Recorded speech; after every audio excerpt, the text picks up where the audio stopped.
Hello, good afternoon.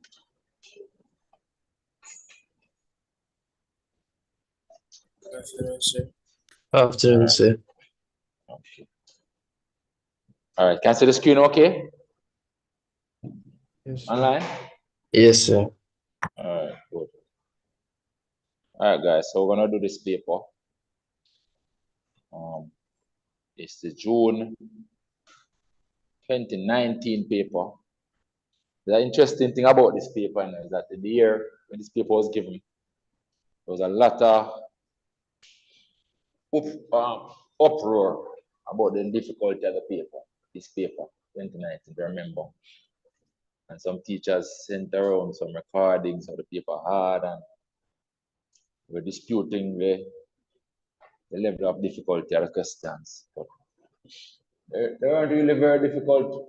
In fact, some of them were just a little bit different. Like I think one question in particular was a pattern question, where they didn't give a pattern in terms of figures. They gave a pattern in the form of a formula, right? Which is the actual sequence formula from higher level maths, but it's still applicable to what we were doing. So it was still pattern, but there was a lot of uproar about this paper when it was set. Believe me, 2019, June 29, can't forget it. The students did well that year still, got a lot of ones, straight A's, just to say, in this program on this very paper. All right, so let's do it. Let's do it. All right. So the usual number one question, you must know now. Right? They want us to use a calculator or otherwise to work this out. So we're gonna put it in the calculator up there, exactly as it is here. So it's a mixed number, it's a fraction, but a mixed start out with a mixed number, 2 1/4. And then we're subtracting another mixed number. That one is 1 3/5. I just have to make sure you type it in the right way. And then we're dividing that by 3. And to see it as a fraction, it's this one, 13/60. What about the matter?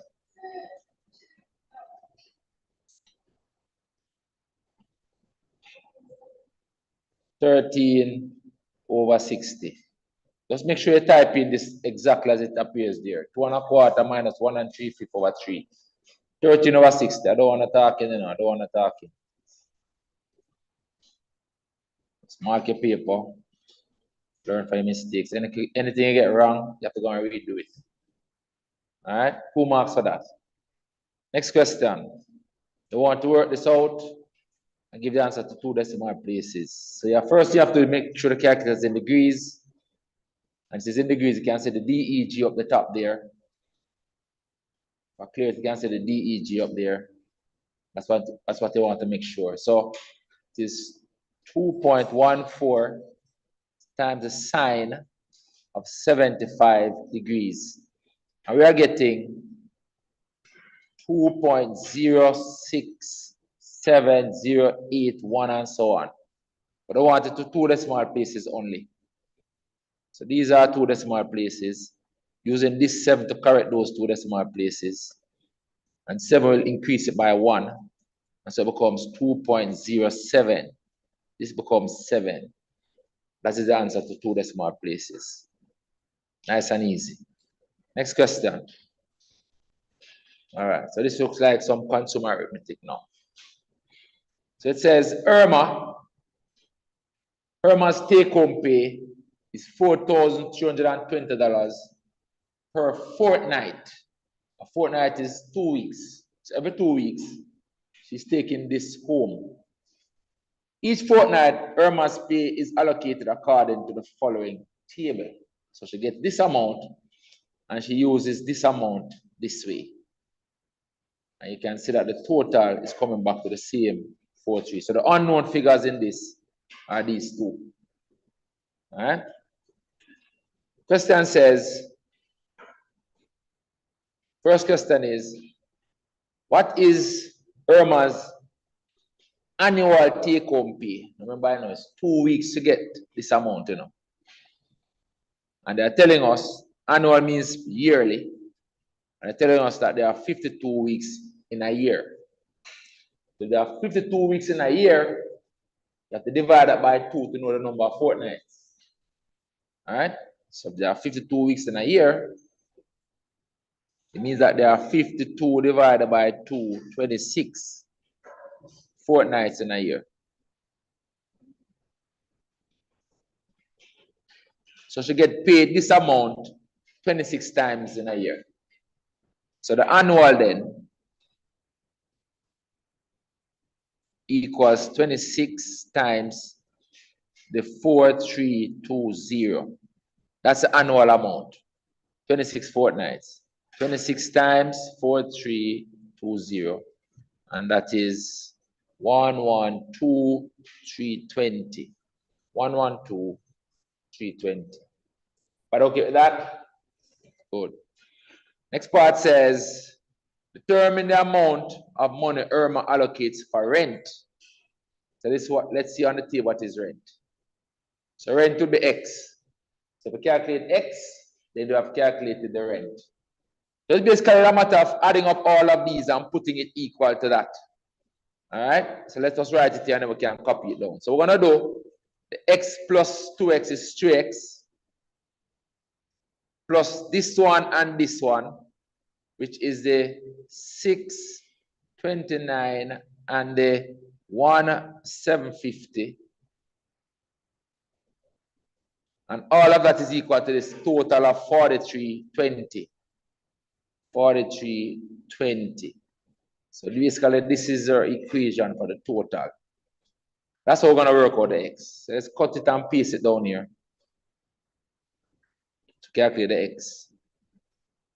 So it means then that the X is equal to this value, subtract these two, and then divide by 3. Let's write it out.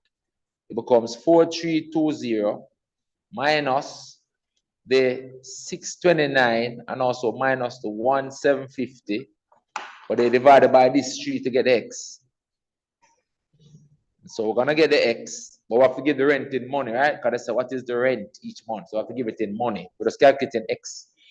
So it becomes 4320, or is a fraction. Let's put it as a fraction first. So it's 4320 minus 629, also minus 1750, divide that by 3. X is equal to 647.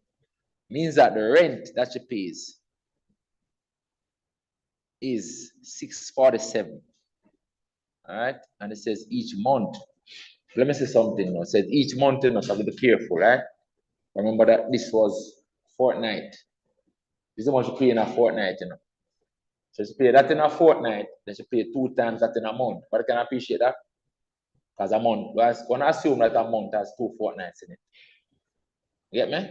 So question is asking how much you pays in a month for rent. This is how much you pay in a fortnight out of this amount. So she pays this amount per fortnight. So the rent is this amount per fortnight.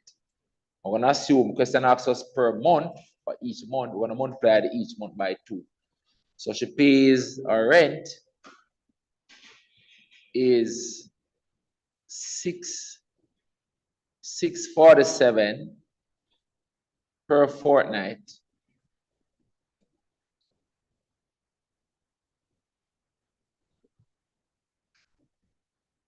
Which then is equal to, if times that by 2 now to get the monthly figure, because 2 fortnight make a month, which then is 1,294 per month.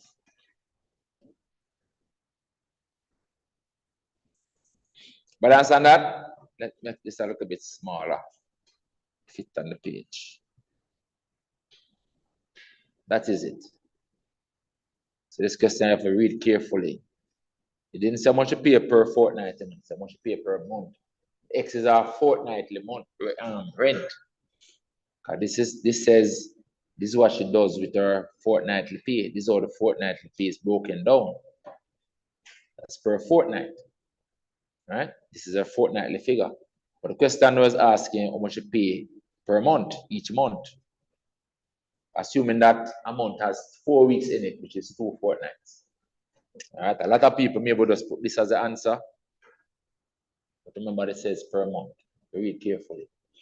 All right, next one says, all of Irma's savings is used to pay her son's university tuition, which is $150,000. All right, so let's see what the savings is.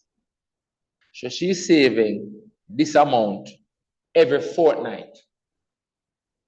So if she's saving this amount every fortnight, that 26 fortnights in a year, then that multiplied by 26 is the amount that she's saving each year. All right? So let's write it out. Savings per year.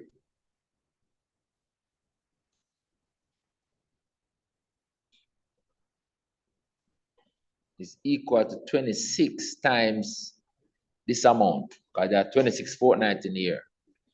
1,750, which is equal to 26 times 1,750.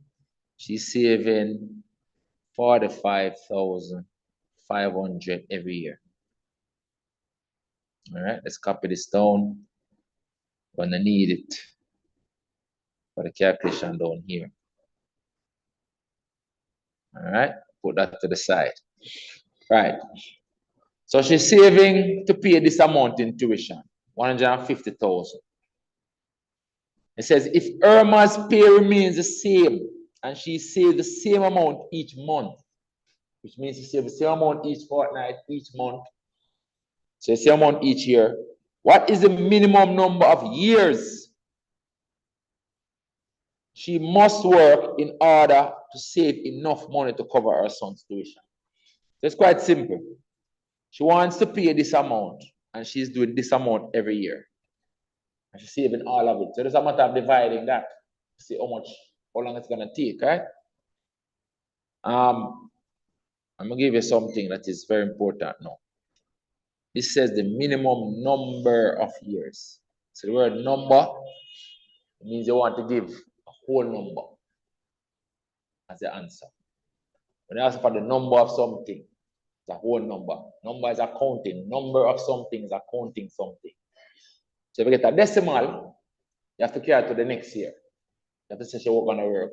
So in other words, if you get 14.3 years, you have to say you have to work 15 years. Get me? You have to give the nearest whole number.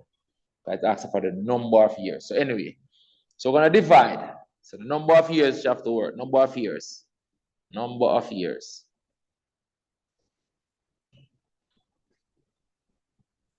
Will be equal to the 150,000 total that you're saving divided by the amount that she saves per year. Let's see what we get for that. So we're doing 150,000. We're dividing that by 45,500. So we get 3.3 years. Call it 3.3 years.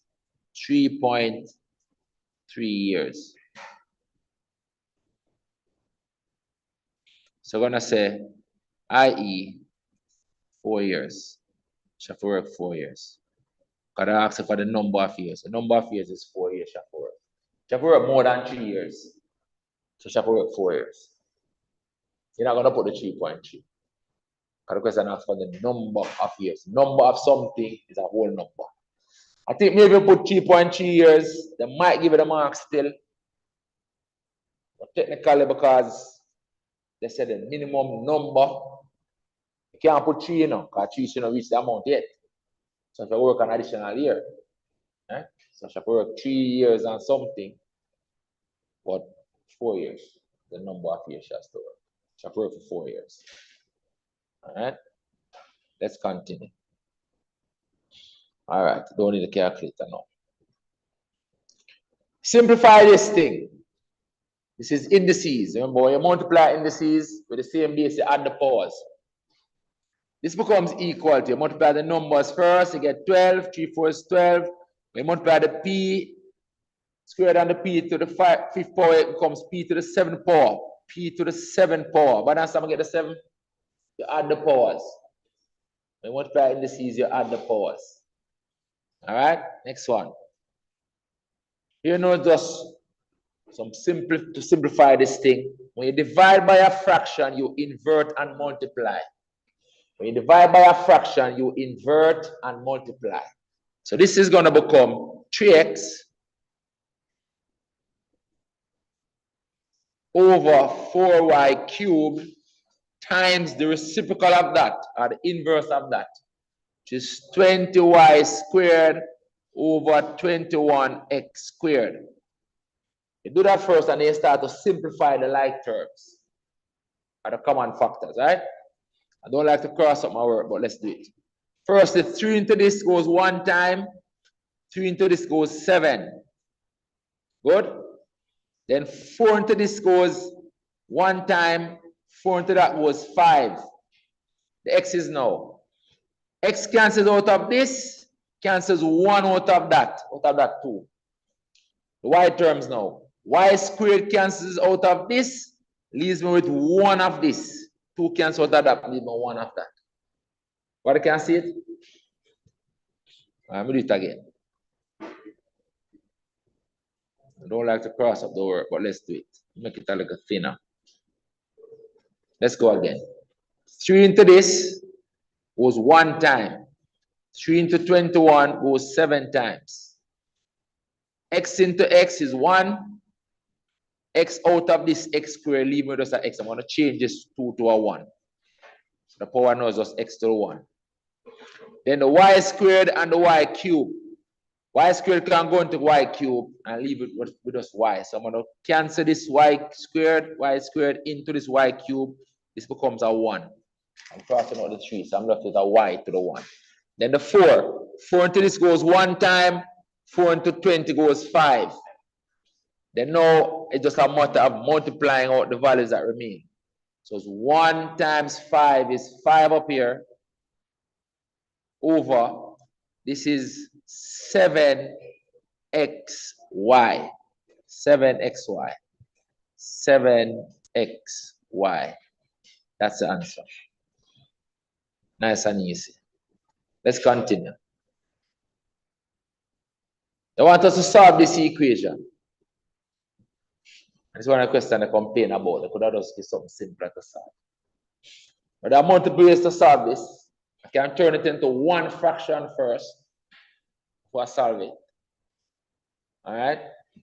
But I can multiply it through by the product of this and this. Let's make it into 1 fraction. Let's use that approach. Why? Because a lot of the times they might give you something to make that into 1 fraction. So I'm going to solve it by making it into 1 fraction. I could also transpose this over here and cross multiply. Maybe that's the easiest way.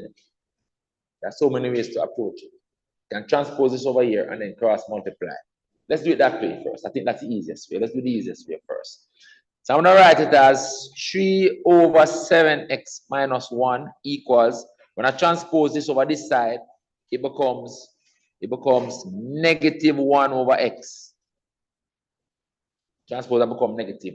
I'm going to cross multiply. I'm going to apply this denominator up here. I'm going to apply this denominator up here. I'm going to cross multiply. Let's use a red ink to show it. So this multiplying up there and that multiplying up there. When I multiply the x over here, I'm left with 3x. When I multiply this across here by that negative, I'm careful now. 7x times negative 1 give me negative 7x. And negative 1 times negative 1 give me positive 1. Then I take this 7x over here, add it back to that, I'm going to get 10x equals 1. Then I divide by the 10, I get x equals 1 over 10. X equals 1 over 10. Let's do it another way. More maths equals better maths. Let's do it the way we will turn it into 1 fraction. All right. So I have 3 over 7x minus 1 plus 1 over x equals 0. I'm going to turn it into 1 fraction first. So I'm going to apply this denominator up here and down there. because I want to have a common denominator. Multiply this denominator up here and down here. So watch it now. So like I'm writing back this fraction. Let's write it back first. Let's copy it down. Show you the adjustment.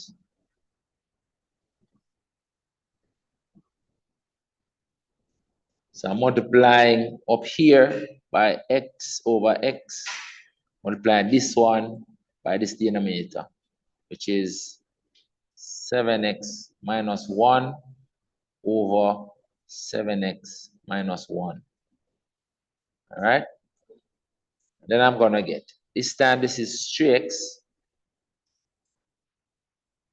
over the product of these two, which is x into 7x minus 1, plus, we multiply this by the 1, it becomes just that same thing, 7x minus 1 over, this denominator now becomes x times 7x minus 1, x times 7x minus 1.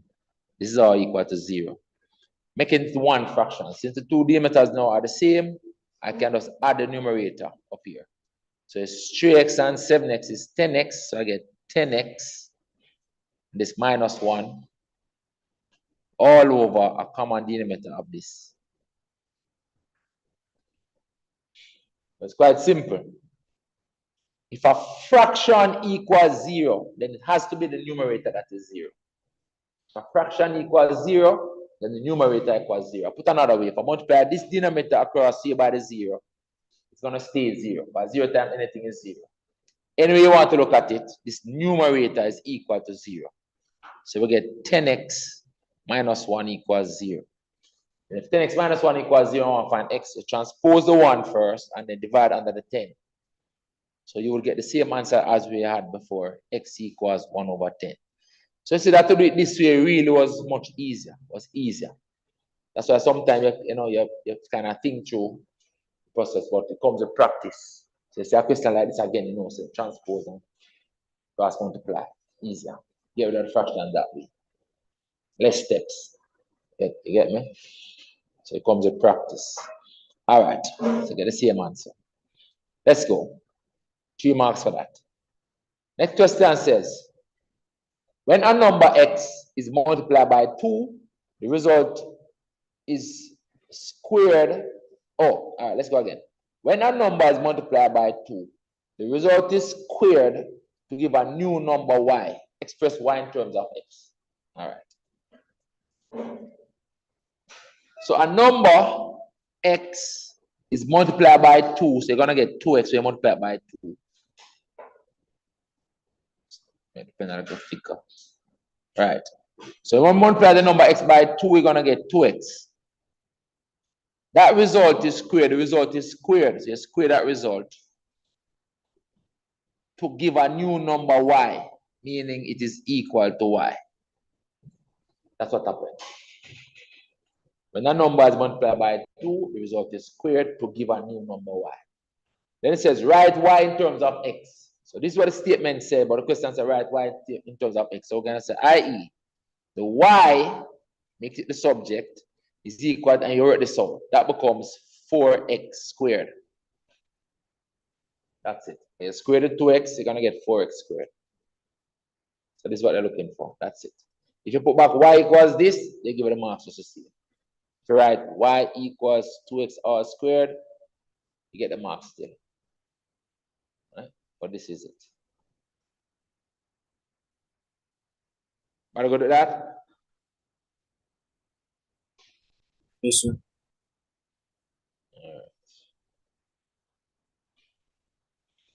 All right, next question. It says determine the two values of x that satisfy the equation y equals x and the equation derived above. So in other words, we're solving this equation and this equation simultaneously. That's what it means. So this is talking about, this means we are solving simultaneously y equals 4x squared and y equals x. And they only want the 2x values. They don't want the y values. So if y equals 4x squared and also y equals x, Then we can therefore say that the 4x squared is equal to x, because the two y values are the same.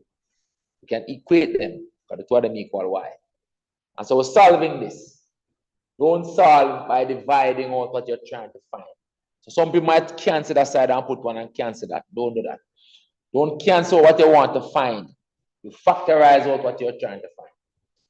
The only time you divide out something that you're trying to find is when you know that it is not equal to 0.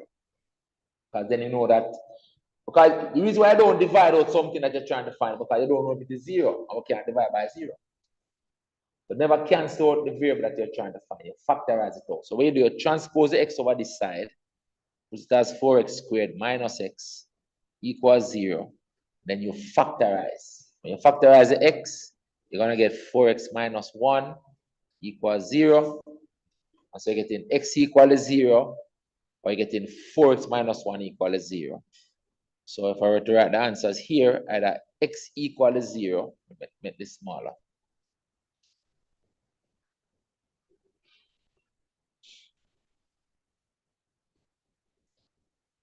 Right, so the answers are, let's put them in a different color.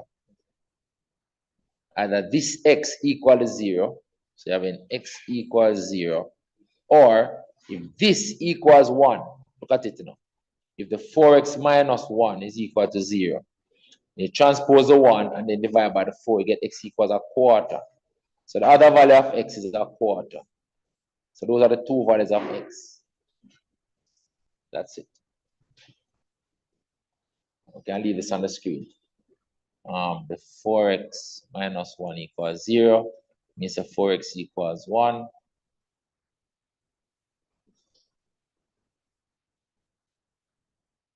Or x equals a quarter. All right, but those are the two values of x. Done. Anything you get wrong, go and do it over. Go and do it. All right, you have to put pen to paper to be successful in the subject. You can't just watch me work it out. All right, watch me work it out so you can learn from mistakes, learn what you don't know, and then go and do it. Go and do it. You have to put pen to paper to get it in your head. All right, let's go. Next question. Number 3. Number 3 wants us to do that construction.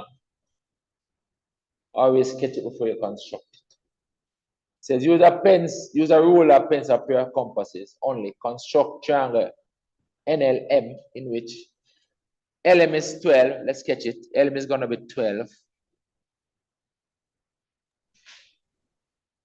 The angle at L is going to be 30 degrees. I don't do this topic yet, but I'm still going to do it here. I think we're doing this topic Wednesday and Thursday, construction. So we're going to get a 30 degree. To get a 30 degrees angle, we make a 60 and then bisect the 60. That's how we make a 30 degree angle. Make a 60 degree arc and bisect it, cut it in half. So when I do that, I'm going to construct it and show you. And then that's going to be 30 degrees right here. And then the angle at M over here must be 90. 90. So the right angle triangle constructing, that's going to be 90. That's what we're constructing. 12 centimeter, 30 degrees, 90 degrees. All right, let's construct it now. Make sure you come class Wednesday and Thursday. I'm doing the 2 days. So I'm doing it all online, this topic. All right? So those in the classroom and those online to be recorded. Those who have to miss the class can go watch your video. All right. So let's construct it over here.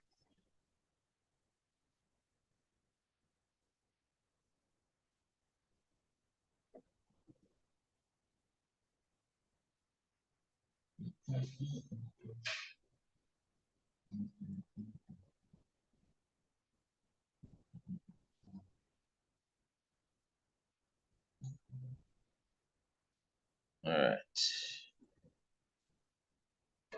All right. So constructing this thing.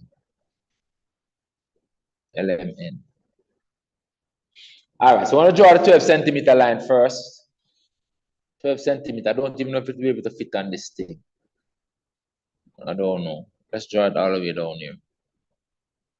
See if it will fit. I'm going to draw a 12 centimeter line with a ruler.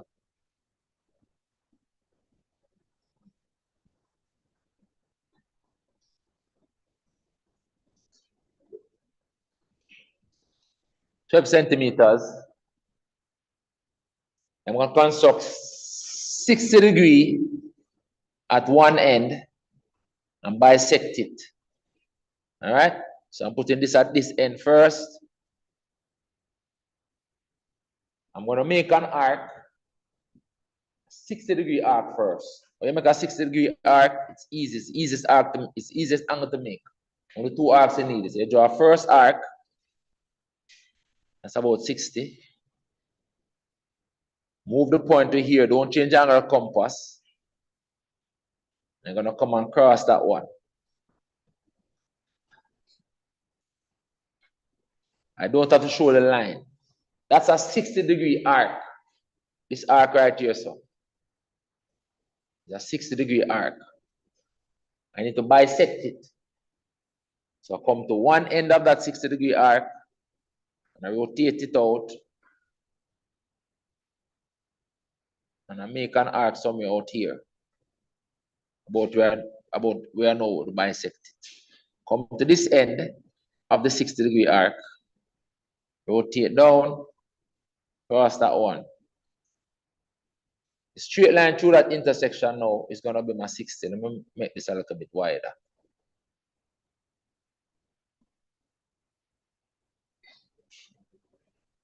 Straight line through that intersection is going to be 30 degrees. I'm going to do 90 over this end now. I'm going to do construct and then draw. I'm going to do a 90 degree over this end now. To do a 90, I construct two 60 degree arcs and bisect the second one. That's the method I use. There are different ways to do it, but that's the method I use. I mark two arcs that are 60 degrees and I bisect the second one. So 60 plus 30 makes 90. So as I know I want to, I'm going to make a large arc first. A large arc all the way around here. Move the pen to here, the point to here. When I cross this one, it is 60 degrees. That's 60 degrees. When I put the point up here and cross this, make a second mark, that's a second 60 degree. Every time you move from mark to mark on a circle and cross, you're making 60 degree arcs. So the second one at the top up here now, I'm going to bisect it. The second one at the top, I'm going to bisect it. So I put the point here, one end of the arc, rotate it around, make an arc above it.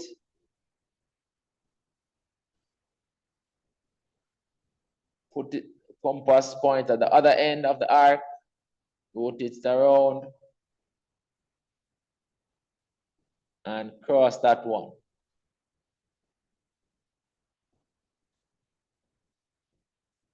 And that is it. I just need to draw my lines now.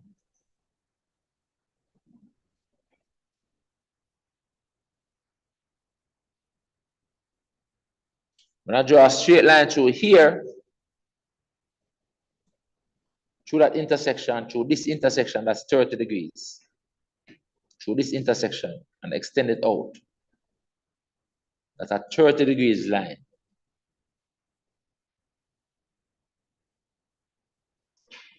When I draw another one up from this end through this intersection, that's a 90 degree line. And just draw them to meet each other.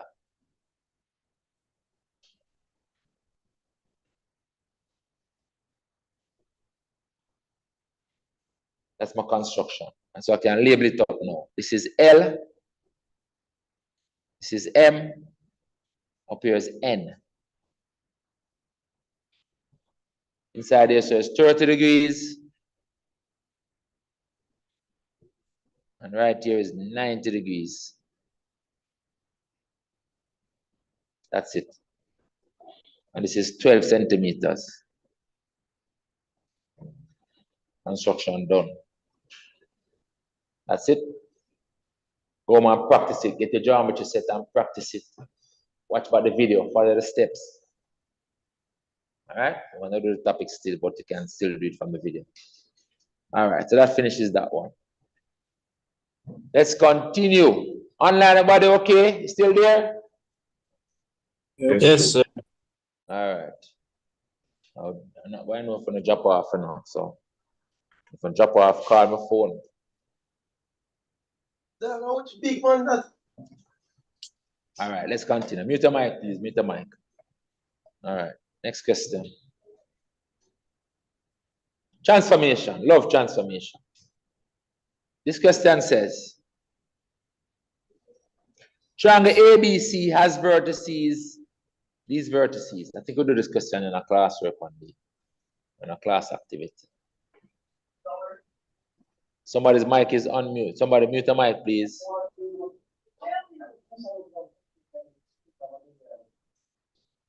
All right. So give us this triangle and give us the vertices, coordinates of the vertices. All right, what they want us to do. It says you have to map triangle ABC onto LMN. I don't like when I change the letter like that. But you have to make sure now that the A go to L, the B go to M, and the C go to N. You have to make sure everything important. I prefer when I do A prime, B prime, C prime. But when I change it, you have to make sure A corresponds to L, B corresponds to M, C corresponds to N. It's not a random thing. Everything important. It says you have to do a reflection in the x-axis. It says ABC is mapped onto LMN by a reflection in the x-axis. Instead of saying x-axis, they could have said the line y equals 0. The line y equals 0 is the x-axis. They could have said the line y equals 0. They have done that in the past. It says, and then followed by another reflection in the y-axis. So then now we're going to do a reflection in the y-axis, which could have been the line x equals 0 for this one. But let's just focus on the question. So reflecting on the x-axis and reflecting on the y-axis. So that's two reflections over the x-axis and the y-axis. So your brain should start saying that that is equivalent to a 180-degree rotation about the origin. Why is it a 180-degree rotation? Because two reflections over intersecting lines is equivalent to a rotation. The rotation angle is twice the angle between the two lines. The angle between the y-axis and the x-axis is 90 degrees. So the rotation angle is going to be 180 degrees. You get me? You're supposed to start, the brain is supposed to start thinking along that channel in case I ask for the compound transformation. All right. It says on the diagram, draw and label LMN, final shape. All right. Final shape is this. So we're going to do the two reflections. They just want the final shape, I could use the advanced and get the final shape, Because remember, reflection by the y-axis and reflection by the x-axis is equivalent to a 180-degree rotation. So I could apply the 180-degree rotation matrix to it, which is this, -1, 0, 0, -1, and apply it to the point ABC, these coordinates, and just write where the vertices will be. And do it quickly like that. Well, let's do it step by step. All right? We're going to reflect it in the x-axis first, and then we're going to do each point over the x-axis and then over the y-axis, right? Let's just do each point. So A to L first. So see here now, A to L first. So A is going to reflect over the x-axis first to here, and it's going to reflect over the y-axis to there. But can I give it that? So that's where L would be, right? So L is going to be right here. And then C is going to reflect over the x-axis to here. It's going to reflect over the y-axis. This distance is going to be equal to the same distance on the other side, triple to there. All right. In addition to that, this length must be the same. So it's coming to here. That's where the C prime is going. And remember, C mapped onto N. So N is coming right here.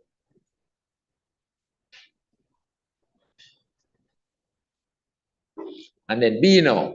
B is going to reflect over the x-axis down to -4 to here. This distance equals this distance. Then it's going to reflect 1 over the y-axis to here. So it means that B is coming to there and B maps onto M. So M is right here. And basically, this is L and this is N. So that's my triangle. Nice and easy. I do it one point at a time. Done. Nobody good at that? Let's do the x-axis, then the y-axis, put on a point there. X-axis, y-axis, put on a point there. X-axis, y-axis, put on a point there. The same as a 180-degree rotation, I can show you now. Because this point map onto this point. This point map onto this point through the origin. See there? Pass through the origin, a 180-degree rotation. And this point map onto this point through the origin, this one. A 180-degree rotation. Which on a 180-degree rotation is same as reflecting to the origin as well. All right, but let's answer the rest of the questions. All right, so we did this part. What else I want us to do? So describe fully now the single transformation. See, that's why you have to know the compound transformation now. Single transformation is a 180-degree rotation about the origin. We're going to say clockwise. Why are we saying clockwise? Because it came here and then there. So we say clockwise. But really and truly, once a 180-degree rotation, clockwise and anti-clockwise don't really matter. But let's put in a direction as clockwise still. So we're going to say the single transformation is a 180 degrees clockwise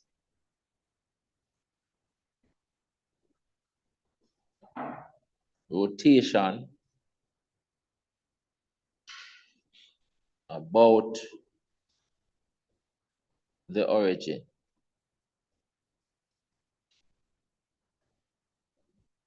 Let's make sure we have everything. Give the name of it, which is a rotation. Rotation has three components: angle, direction, and center. Remember, instead of saying clockwise rotation, we could have put on a negative. A clockwise rotation is negative. So instead of saying 180 degrees clockwise, we could have said minus 180 degrees rotation. Remember, clockwise rotation is negative. So you could have said a negative 180 degrees rotation about the origin. Because negative rotation is clockwise rotation. Every time I come upon it, I'm going to remind you, just in case you get a question with it. Clockwise rotation is negative. Anti-clockwise rotation is positive. So instead of saying a 180 degrees clockwise rotation, you could have said a negative 180 degrees rotation about the origin. And you can get a question that says, triangle ABC undergoes a negative 180 degree rotation. You have to know that the negative means clockwise. Our negative 90 degree rotation, you have to know that the negative 90 means clockwise. If it's a positive 90 degrees rotation, then it's anti-clockwise. Clockwise rotation is negative rotation. All right, this one says now, state the 2x2 matrix for the transformation. See, you have to know the matrix. You have to know the matrix. -1, 0, 0, -1. Now look here, I can't come in your head and put them in there and I give them to you to study from about August. So if by now you don't know them, what else can I do? You see questions now asking you for them. I tell you that you must know them. You see questions asking you for them. And I like this 1 million matrices, about 7 or 8 matrices I tell you to learn. 7 or 8 matrices. So it means if you take 1 week to study one, you don't know all again by now, over and over again. So that travesty of justice, if you don't know the matrices by now. Trust me, that travesty of justice, if you don't yet know these matrices. Really, really unreasonable. Because I'm going to this about the 7 or 8 matrices and say, learn these matrices. But what it means is that, see, this question just state it. It means that you don't have to go figure out this stuff in an exam when you know it. More things you know, the better. And that's why when I give you these things on some sheet, what I call must know sheet, you must know them because it makes the questions easier for you to do. And the things that you need to know, make sure you go to them things from a long time. That's why I do them topics so early, you know, so that you have time to study and know those things. You still have time to study it. Be really serious. But if you don't know these matrices, what are the matrices? The x-axis reflection, the y-axis reflection, y equals x reflection, y equals minus x reflection. Did I go up on our phone and laugh?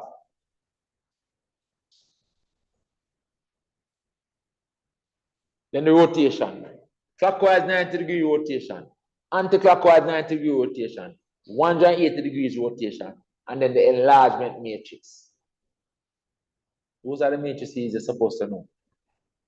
They make the questions just easy when you know them.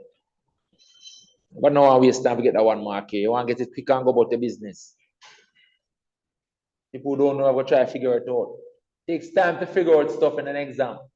Just know it and done. You don't waste the time I try to figure out stuff in an exam when you can just know. But the sense, not know the things that they will ask you on the exam paper. It makes sense to just know them. So if you come, you get it right. It's just like people doing spelling bee. The more words they know to spell, the greater the chances they don't have to go figure out some words. They might just fortunately get a word that allows them to win the spelling bee, as opposed to try to figure it out from the origin and the this and the that. So the more words they actually know how to spell, increase the chance. It's the same thing with the maths. The more things you know, the better. You have to take time to learn and know the things. And I tell you the things that you need to know. If you don't want to go and learn them, I phone the business that. Can't help you to learn them. My whole brain know them still. I'm going to start forget things already at my age. I'm still remember them. But they're important. Next question. The quantity P varies inversely as not just V, no, the square of V. Remember, the square of V is V squared. Inverse variation is K over. So P varies inversely as the square of V. It says using the letters P, V, and K, write an equation connecting P and V. P equals K over V squared. That's it, inversely. If it was directly, instead of the word that inverse, if it was directly, it would have been P equals K times V squared. But this time it is inversely, so it is P divided by V squared. And it sets up a nice equation for us. So take this and multiply it across here. You say that P times V squared is always equal to a constant. P times V squared is a constant every time. This is what the masters find out, but this is very good to know. That P times V squared is a constant for all pairs of values of P and V. The P times V squared will give it the same value every time. It's a constant. That's what it reduces to. That's what it says. Let's continue. It says, given that V equals 3, when P equals 4, determine the positive value of V when P equals what is now? I'm going to use this now. I'm going to use this relationship to get it. I don't need to calculate the K. Watch this now. Watch this now. The P and the V for this pair equals the P and the V for this pair. The P and the V squared, I mean. The P and the V squared over here, sir. Over here, sir. The P times the V squared over here, sir, equals the P times the V squared over here, sir. Because the P times V squared is always constant. I don't need to calculate the value of K first. You have to do the mathematics the easy way. The P times V squared is always equal to the same value. So this P times this V squared, see here now, 4 times 3 squared for that pair here equals the P of this one times the V squared of that one. We don't know the V over there, so I'm put the 1 for the P, sorry. The P for this one is 1. 1 times this, which is V squared. Understand that? The P times V squared for this pair equals the P times V squared for this pair, because P times V squared is always a constant. So that's how we can set this up without having to work out the value of K. This works out to be what? 4 times 9, that's 36, don't it? So 36 equals V squared. So V equals 6, I'm saying we want the positive value of V. So therefore V equals 6. Done. Because the P times V squared is a constant. So the P times V squared for this pair equals the P times V squared for this pair. But understand that? P times V squared is a constant. K means constant. P times V squared is given the same value for every pair of values of P and V. They don't have to actually calculate out the K if they don't want it. Understand that? Go and work the question over and do it this way, quicker. Not every time you need to find the value of K. The majority of these questions, they don't need the value of K. Some of them need the value of K. When they need the value of K, you work it out. But this one don't need the value of K. All right, let's go.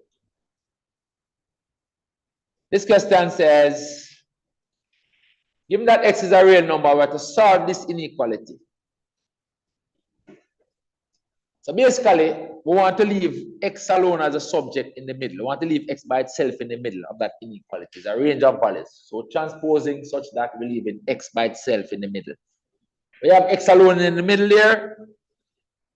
In that range of values, you have solved it. So let's go. Ready? First thing I'm going to do is move this 5. I want to move that 5. I've subtract 5 from all the sides. Subtract 5. So I'm subtracting 5 from this side, from the middle, and from the right side. So subtract 5 from all sides. Negative 5 minus 5 is negative 12. Less than. This is still a less than. The 5 from in is so gone, so I have 3x left. Less than or equal to 7 minus 5 is 2. But understand that? They have to get rid of this 3. Somebody divide all sides by 3. Divide all sides by 3. To leave X alone the subject. Now, if inside here so was a negative 3x, and I'm divided by negative 3, then I will have to reverse these two inequality signs. When we divide or multiply an inequality by a negative number, you have to reverse the inequality sign. Remember these things. But here now, we're just divided by a positive 3. So we're dividing all sides by 3 now. To leave X as a subject in the middle. So this side divided by 3 gives me negative 4. Less than, is not negative 3 there, no, it's just 3. Divide this by 3, I get X. Less than or equal to divide this by 3, I get 2/3. That's my solution right here. This is my answer. This thing is my answer. When I have X in the middle, I've solved it. So X is from negative 4, not including negative 4, less than or equal to 2/3, including the 2/3. All right. It says now, represent this solution on the number line. Represent it on the number line. And they give us 0 there. So we know that we're going on to negative 4, stopping at 2/3. Let's make it look kind of right. All right? So we're going to go negative 1, negative 2, negative 3, negative 4. So if this is negative 1, then 1 is about here. We're not going all the way up to 1, and we're going up to 2/3. So negative 1, negative 2, negative 3, negative 4. We're not going up to 1, we're going up to 2/3. Wake up, little girl, wake up. So 2/3 now, it's like you divide the 1 to 3 equal parts. So 2/3 will be about here, so right? So I'm going to put this as my 2/3 right here. And this is my negative 4. So I'm going to put an open circle on the negative 4 for this end. And put a closed circle, a shaded circle on the 2/3. And 2/3 is included on that end. Then I put a line in between them. This way and that way. The X is between negative 4 and 2/3.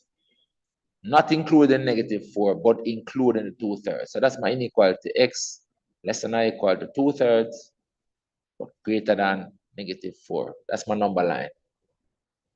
That's it. You have to shade the circle on the 2/3, leave the circle on the negative 4 unshaded. Are you all right with that? Yes, sir. All right. Remember, if you don't get it right, go and redo it. Watch over the video and do it over. More maths equals better maths. Read 5 times if you have to until you get it right by yourself. No joke. Let's continue. This one wants us to solve this. Oh, they give us this equation. I say crosses the y-axis at x, we have to determine the coordinates of at q, sorry, determine the coordinates of q. Now remember now, straightforward, guys. On the y-axis, x equals 0. On the y-axis, you know right away that x is equal to 0. Once a point on the y-axis, the x value is 0. So you're going to take this 0 and drop it in the equation right there. So. And so at q, x equals 0. So x equals 0, and therefore this becomes equal to 1. Therefore, y over 7 equals 1, and so y equals 7. So therefore, q is a point 0, 7. 0, 7. What good at that? Once a point on the y-axis, you automatically know that the x value is 0. If it was a point on the x-axis, then you automatically know that the y value is 0. So on the x-axis, y equals 0. On the y-axis, x equals 0. You know that right away. All right? So you use that information. Next question says, we want the gradient of the line. To get the gradient of the line, we can put it in the form y equals mx plus c.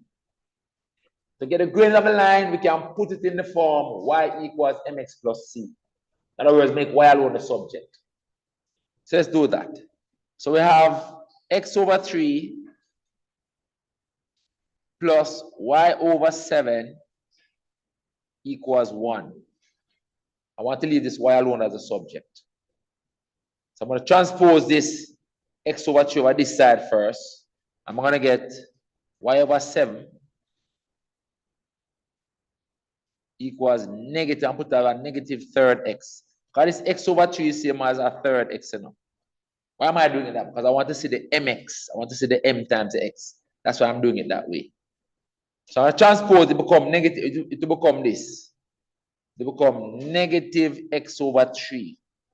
But because I want to see the mx, I'm going to instead write it as negative a third x.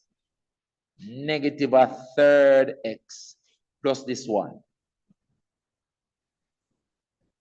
Then I need to get rid of this 7 to leave y alone as a subject. To get rid of that 7, I have to multiply 2 by 7. When I multiply 2 by 7, I multiply each thing by 7. Multiply the entire side by 7 and this side by 7. So I multiply 2 by 7.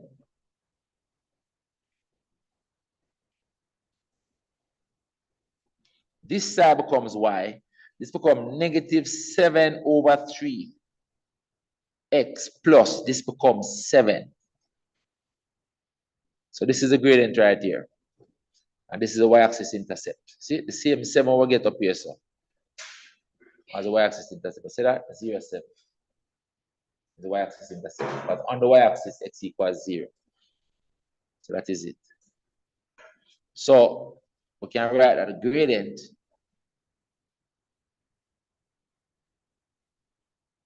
m is equal to negative 7 over 3. Negative 7 over 3. This is the m. Because this is now in the form y equals mx plus c. This is in the form y equals mx plus c. All right. So the m is this negative 3 over negative 3 over 7.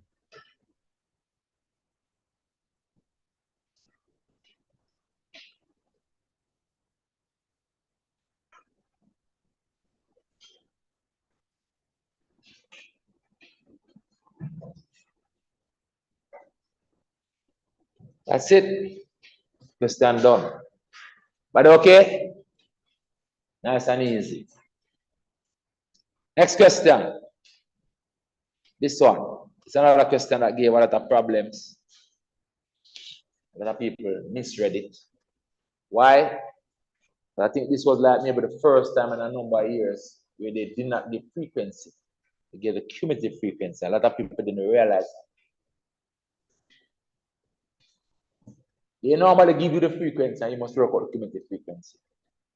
This time I give it a cumulative frequency. But if I get a question like this, I want to know the frequency for each value. I'm going to work them out because it will help me to answer questions. I'm going to work on the frequency values. And I'm going to position it where it is normally positioned familiar. Set out the math in a way so that it looks familiar when you can. So I know that the frequency column usually comes before the cumulative. I'm forcing it inside here. Now do this, I'm gonna put my frequency inside. So if I'm in the exam, this is what struggle do in the exam room. Now put my frequency right there. So I work them out before me even start answering the question down there. So why? Because you understand the CSEC is gonna ask you something that requires a frequency values. Must. It's gonna ask you to do something that requires a frequency value. So it makes sense us work it out from the get-go. You're gonna need it. So how do we get the cumulative frequency? By adding up the frequency, don't it? So to get by the frequency values, you need to subtract. That's all. So the first frequency, cumulative frequency value is always the first frequency value right here, 24. Then it is 24 plus the value that is here that gives you the 54. So to get the value for here is basically the 59, sorry, is a 59 minus 24. Remember, these two must add up to give you this. But understand that? These two must add up to give you the 59. Or I can say 24 plus this give you that. So to get the value for here is 59 minus the 24. So 59 minus 24 is how much? Huh? 35? 35. And you can check it. These two must give you that. Good. Then the value here now is this plus the value here that gives you that. And so to get the value here, you're going to do 101 minus the 59. Let me show the calculations over here for you. So let me just show the calculations over here. So we did 59 minus 24 to get the 35 that we have there. Then we're doing 101 minus the 59 to get the value here. What is that? 101 minus 59 is how much? How much?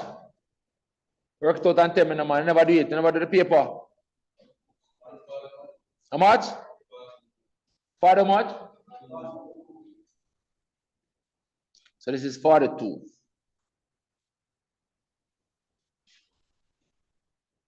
And then if I add this value to this value to get that, so to get this value, I'm going to subtract again.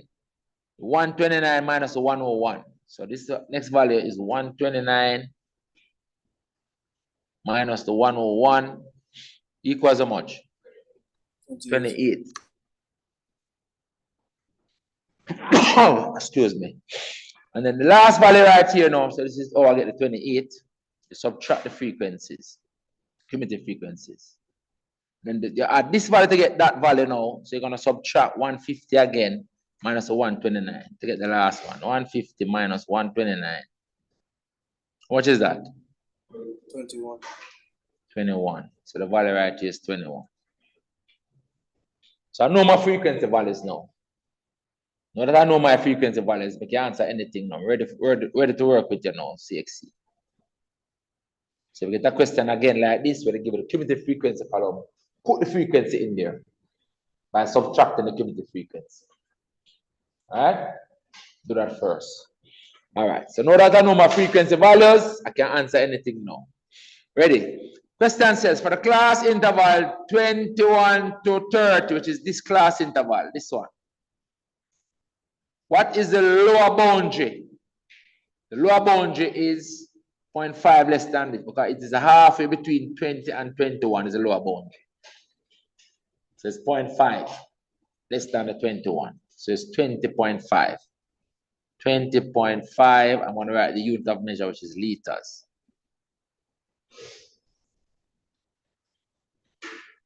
Are you good at that? Next one. The class width. A lot of people get this wrong, you know. They're going to do 30 minus 21, which is wrong. Class width is upper boundary minus lower boundary. I can look at all these values increasing to know it. The class width is going to be 10. Everything increasing by 10. class width is 10. A lot of people are going to get 9. And the upper limit minus lower limit. This is upper boundary minus lower boundary. So the class width would be 30.5, which is the upper boundary, minus the 20.5, which is the lower boundary, equals to 10 liters. But the class width is the interval or these limit values changing by 10. These limit values changing by 10. The midpoint values will also increase by 10. So the class width is 10 liters. Next one. How many vehicles were recorded in this? That's a frequency asking for now. How many vehicles were recorded in the 31 to 40 interval?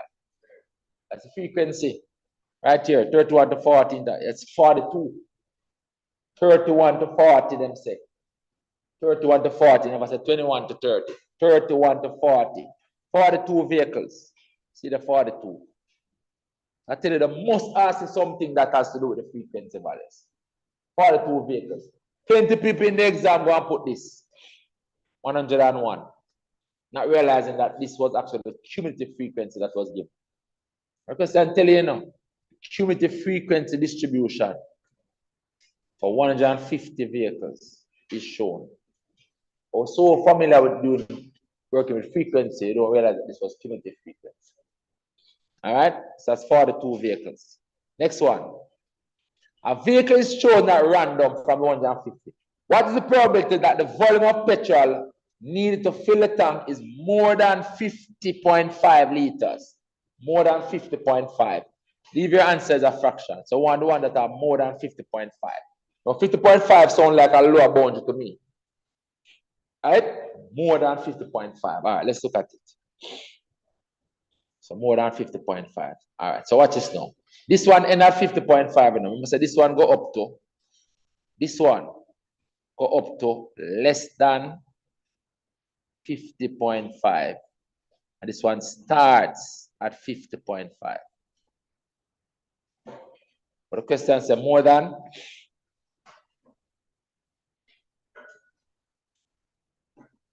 More than 50.5. Still have given the last one.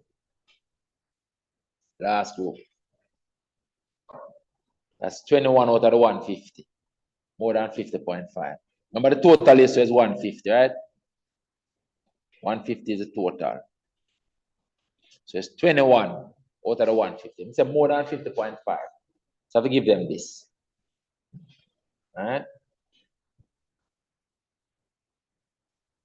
50.5 is approximately 51. So anyway, it has to be this last set, 21 out of 150. So I'm going to give them 21 out of 150. 21 over 150. If say leave it as a fraction, we can simplify this. Because 3 can go into this, don't it? And give me 7. 3 go into this, give me how much? 50? Yeah. 7 over 50. All right. Let's continue. It says, Byron estimate that the median amount is 43.5 liter. Explain why Byron estimate is incorrect. So to explain why it is incorrect, we have to find where the median really is supposed to be. That's all. Don't it? So if there are 150 vehicles, the median is approximately which vehicle? Which vehicle approximately have the median measurement? 150 vehicles, the median vehicle, which vehicle approximately take the median amount of fuel of 150 vehicles? The 75th, the one in the middle. The 75th vehicle. So we have to look up here now. Remember also that our cumulative frequency column is a counting column, guys. A counting column. You're counting how many vehicles you have as you go. When you get to right here, so you only reach 59 vehicles. When you reach up here, so you reach 101 vehicle. So your 75th vehicle is one of these. The 75th vehicle is one of these. But I can appreciate that. You understand that? Remember now, you have 24 vehicles in this group. And you have 35 more vehicles in this group. You only reach 59 vehicles so far.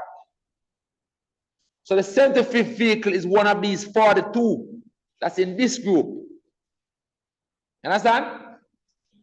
So therefore, the median is a measurement in this range. between 30 and 40. The median is a measurement between 30 and 40. Because all of these 42 vehicles, of which the 75th vehicle, one of them, has a measure between 31 and 40. So the median has to be a measure between 31 and 40. You understand me? So if I'm in the exam, I'm putting these marks, on my paper, for him to see, I'm putting this right here, so. I'm saying position of Q2. I'm doing this, I'm saying position of Q2 to support my answer. Right? And I'm going to say the 75th vehicle, the position of the median is the 75th vehicle. 75th vehicle is in the third interval, 31 to 40 liters. And the value where them give is outside of that. That is why it is wrong.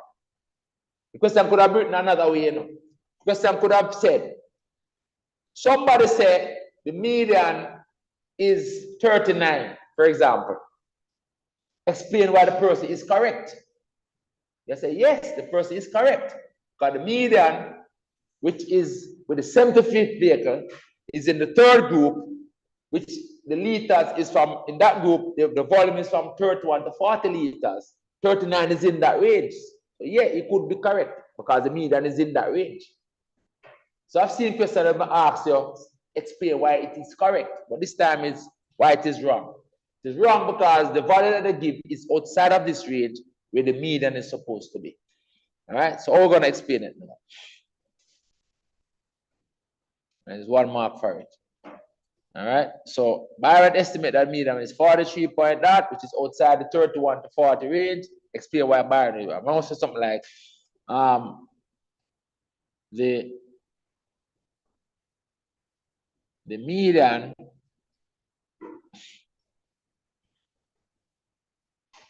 is the amount taken by the 75th vehicle, which falls in the 31 to 40 liters interval, interval.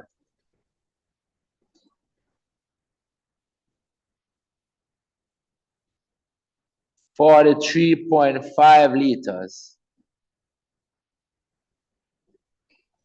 is not in this interval and is therefore not the median. Maybe I write that too much, but that's it. So I'll make sure I get the 1 mark. So basically saying that the median is with the 75th vehicle, and I put it up here on the table to help support my answer, that the 75th vehicle is in there, 6 is going to see it, people marking it are going to see it. And that is the position of Q2, and you're saying that is 31 to 40. That's where the median is. 40.3 is inside here. The median is not in that group. The median is at the 75th position, which is one of these. All right? One of those. All right, so that is that. But good, but okay with that? Next question says, on the partially labeled grid below, construct a histogram. Now, if we're going to do a histogram, we can't use cumulative frequency values, So that's another reason why we needed frequency values. For a histogram, you're plotting these values, boundary value to boundary value, against frequency. Boundary value to boundary value against frequency for a histogram. A lot of people in the exam try to use this to do it, cumulative frequency. But histogram, cumulative frequency, the only diagram cumulative frequency is used on is on the cumulative frequency curve. Histogram using the frequency value, so you need the frequency values in this question. Question like this special, you have to remember them. In case you get one like it. Special. Stand out a little bit different from the rest that they normally set. Back in the day, I would call it a special question. Put it down in a special place and make sure you look back over it near to the exam in case they set one like it again. Because it was different. It's a special question. No difficulty, no, just special. Special in the sense that it is different from the ordinary question. All right? You have to have your wits about, you have to be thinking, you have to be sharp, you have to understand the stuff. Not difficult, but it's the true knowledge.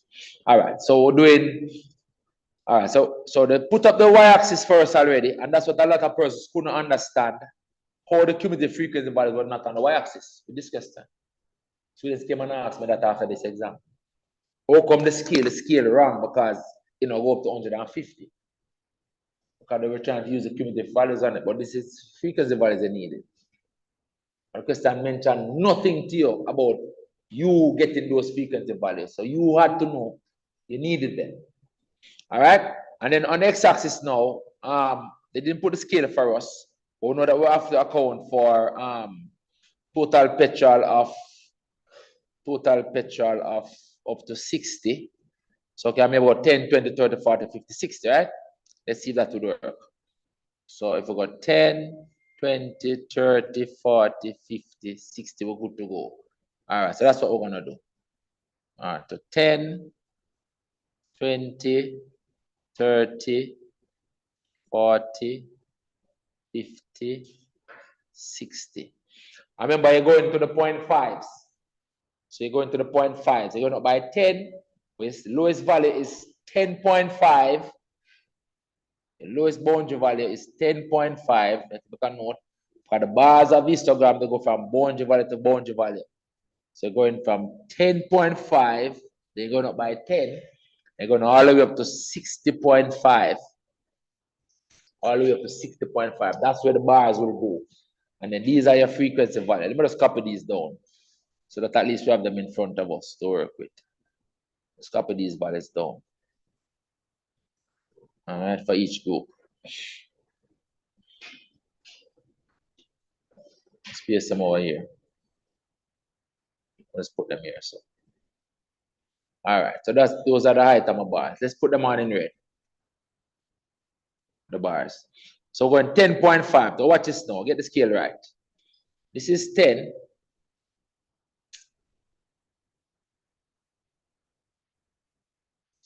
That is 10. That's 11, 12, 13, 14, 15, right? So 10.5 is right here. Right here. That's 10.5. 20.5 is right here. 30.5 is right here. So that's where the bars have to go in. 40.5 is right here. 50.5 is right here. 60.5 is right here. So that's where the bar is gonna go at the boundary values. The first bar goes up to 24. So look at the horizontal vertical scale now. Is 1 centimeter is 1. One of these small line millimeter is 1. So 24 is right here. So this first bar coming up here to 24. Right in between those two lines, you have to draw it the right way, guys. And then right here as well. Right in between those two lines. We're going for 10.5. And you join it here. That's the first bar. The next bar going up to 35. Next bar going up to 35. 35 is this line. The next bar coming up to there, right here. And then right here. Use your ruler and do it. Don't draw it friendly like me. Use your ruler. And you cross it there, 35. The next one, going up to 42. 42 next. So 42 is this line. 42 is this line. Next bar coming up to there. So 42. And then 42 right here.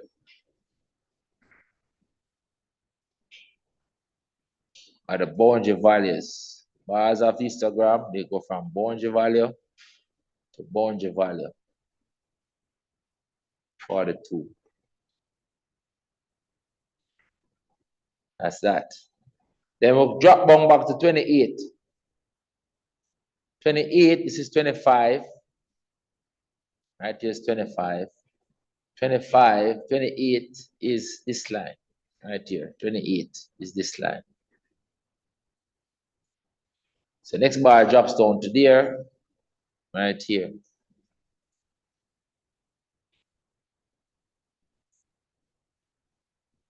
And it's 28 up here. That's that. The next one drops down to 21. 21. 21 is this line. 21 is this line right here. And that's the next bar. Next bar goes up to that height.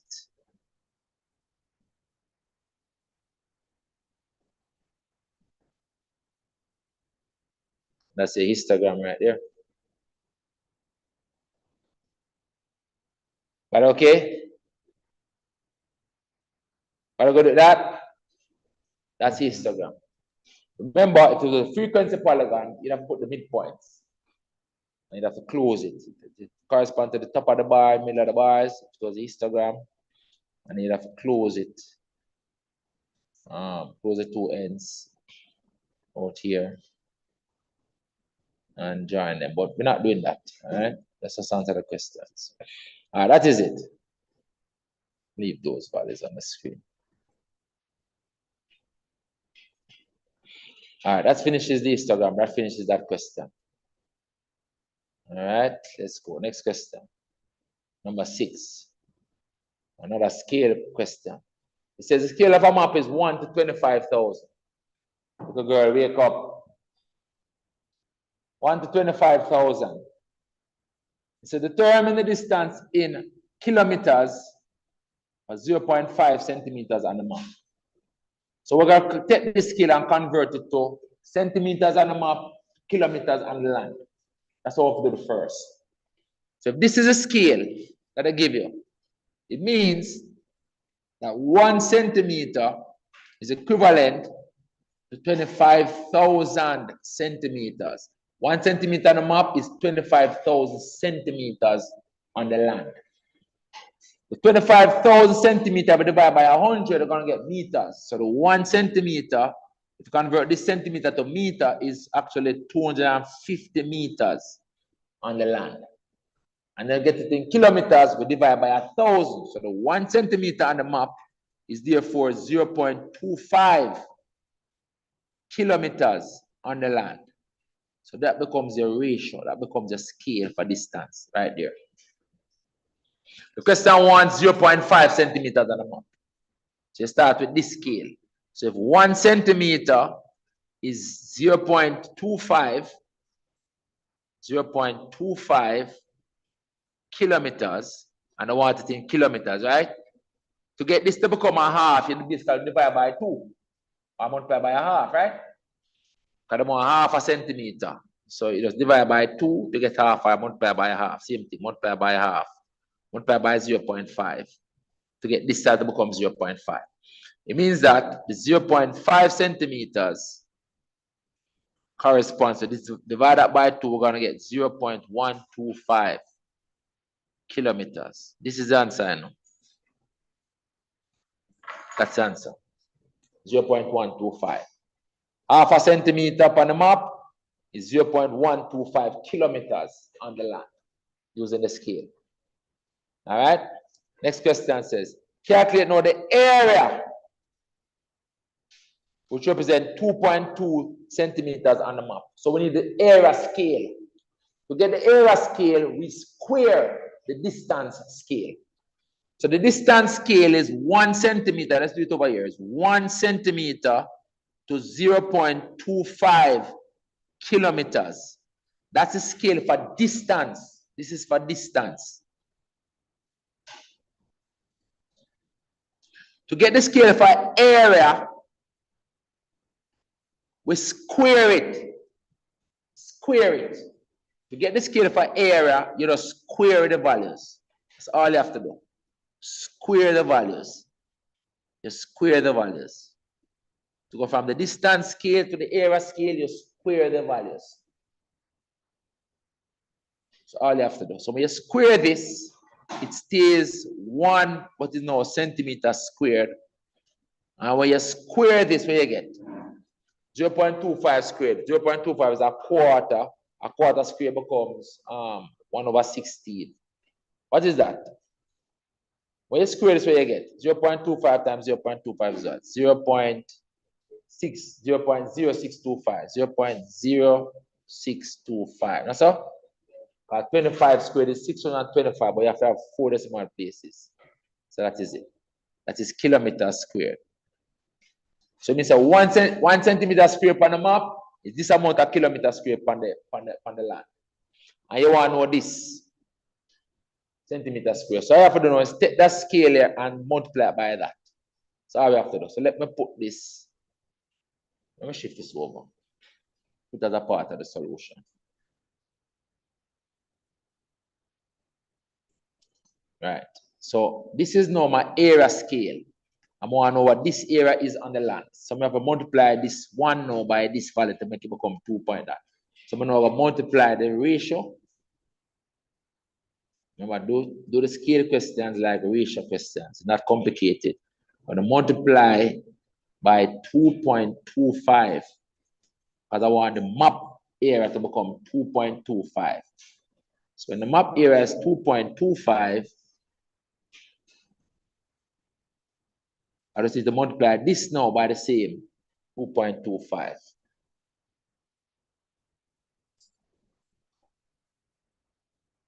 And I get the area in kilometers squared. So it's 2.25 times 0.0625.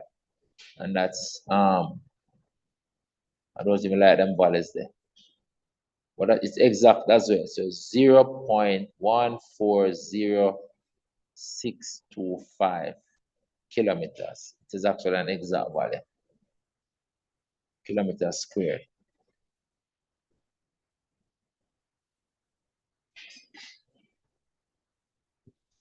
That is it. But I go to that.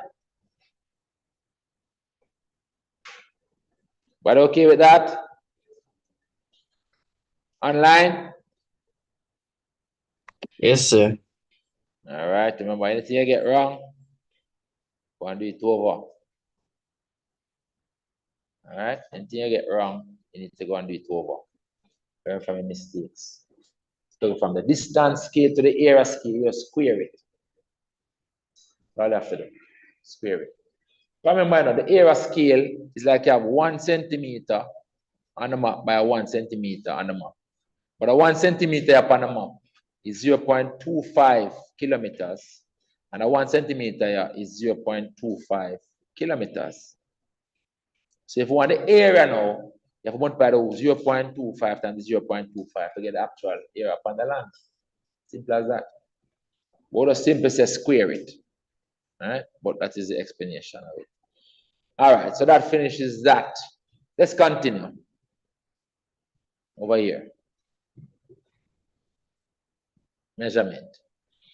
Question said, the diagram below not drawn to scale show the cross section of 2 cylindrical jars. Don't use the right word here, so. Anyway, 2 cylindrical jars. Jar J and jar Y. So this one is J and this one is Y. All right, that's what I said now.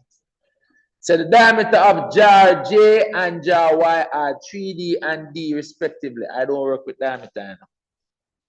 I don't work with diameter, I work with radius.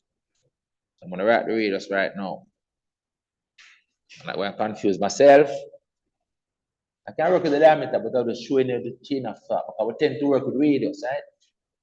Formula will work with radius. Formula and the formula sheet is going to be with radius. So bring it to radius. So this diameter, I'm going to write it as a radius as 3D over 2.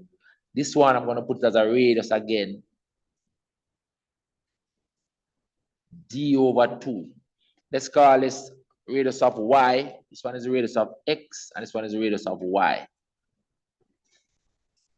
I'm going to work with radius. Not going to work with diameter. So they give me diameter, I put it in a radius. I work with radius. All right, what else I want? They said initially jar Y is empty. So this one now I'm not in it. This one is empty. And jar X contains water to a depth of 4 centimeters. See there, 4 centimeters up here. So. All right. It said determine in terms of pi and d. What that means? It means that pi must be in the answer and d must be in the answer. The volume of jar X, the volume of water in jar X. Volume is the cross-sectional area times the height. So remember, this water is gonna take a cylindrical shape like that, cross-section, like that, circular shape, like the cylinder. But it's pi r squared h. The formula sheet would give you the volume of a cylinder anyway. Pi r squared times the height. So the volume in jar X becomes pi, the radius of x squared times the 4, the height. Pi r squared times the height, which is 4. What is the r? The r is this thing here, so. So I'm going to write pi times 3d over 2 squared times 4. But I said that? That's what I'm going to write. Let's put this in all blue. Let's change this to blue. So I'm just using a formula, which is that volume, let's write it up here. Volume of a cylinder is pi r squared h. Area of the base times the height. For the cylinder, the water now takes the shape of a cylinder. It's pi r squared times the height of the water. That gives you the volume of water. This formula is on the formula sheet. If you go up and look at it, let me show you. But them things are simple. You can just know those things. Or the formula sheet not there. Right? You don't have to you can know that. So we just need to simplify this now. All right, simplify. So it's gonna become. Now first, this 2 squared gonna give me 4. Cancel with that 4, right? Then the 3 squared gonna give me 9. So I'm gonna get 9 pi, and then now I'm gonna get a d squared. And it is centimeters squared is the volume. Centimeters cubed, sorry, is the volume. As the measurement is in centimeters. And the d was in centimeters as well. 3d centimeters, right? So that's centimeters cubed. We better go to that. That's the volume of water. I'm put the unit of measure just to see. But I could go to that. Cross-sectional area times the height. Pi r squared h.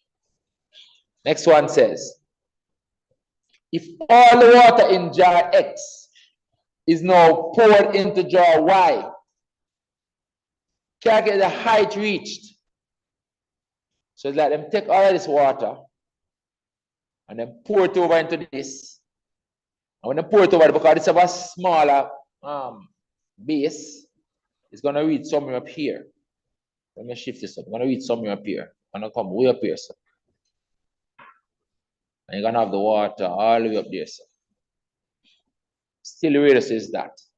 But the volume now is going to be the same as this one. So it's basically we're taking this volume and we're putting it in there. I want to see what the height becomes, what the height is. So let's call that height HY. Let's call it height HY. This height that is going to get to. Let's call this height that the water is going to reach. Let's call it H of Y. So what it is now, the volume of water in here is going to be equal to this volume. All the water gone in there. That's when the volume in jar Y becomes equal to the volume in jar X. That's what this is. When the volume in jar Y becomes equal to the volume of water in jar X. What's the volume in jar Y? Pi r squared for jar Y, where the r for jar Y is d over 2. Let me write it out for you. So it will become pi r squared times the height that jar Y reaches, pi r squared. Write the wrong thing. Pi r squared times the height that jar Y reaches. Talking about jar Y. Becomes equal to the volume of jar X. The volume of jar X is this thing worked out already. 9 pi d squared. 9 pi d squared.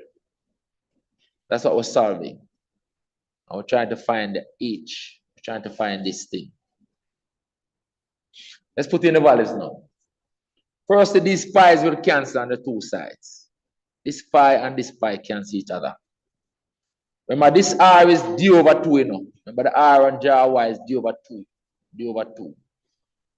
So let's write it. Ry, remember, is d over 2. So I'm going to square it right here. So we're going to get d over 2 squared times the height in y equals 9 times d squared. 9 times d squared.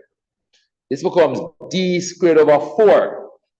So d squared over 4 times the height reached in jar y is equal to 9d squared. You must see it now. The height reached in jar y is going to be 4 times 9, which is 36 centimeters. Why? Because the d squares cancel. This d squared cancel this d squared. I will have to solve it. Let's multiply this 4 over here, so to get the 9 4 is 36. So that is the answer. Now the d squares will cancel. So the height reached in jar y is 36 centimeters. But I cancel that? But I good? Yes. So I work it over again. So simple algebra. Volume in jar x becomes the volume in jar y. Equate them. And it works out itself. All right? It works out itself. All right, let's move on. Next question. So this is a question a lot of people cried about because everybody expected the pattern with the rectangles and what have you. But they didn't do that this year. They gave a formula. It says the nth term Tn. Tn just means the term number. In a sequence is given by this.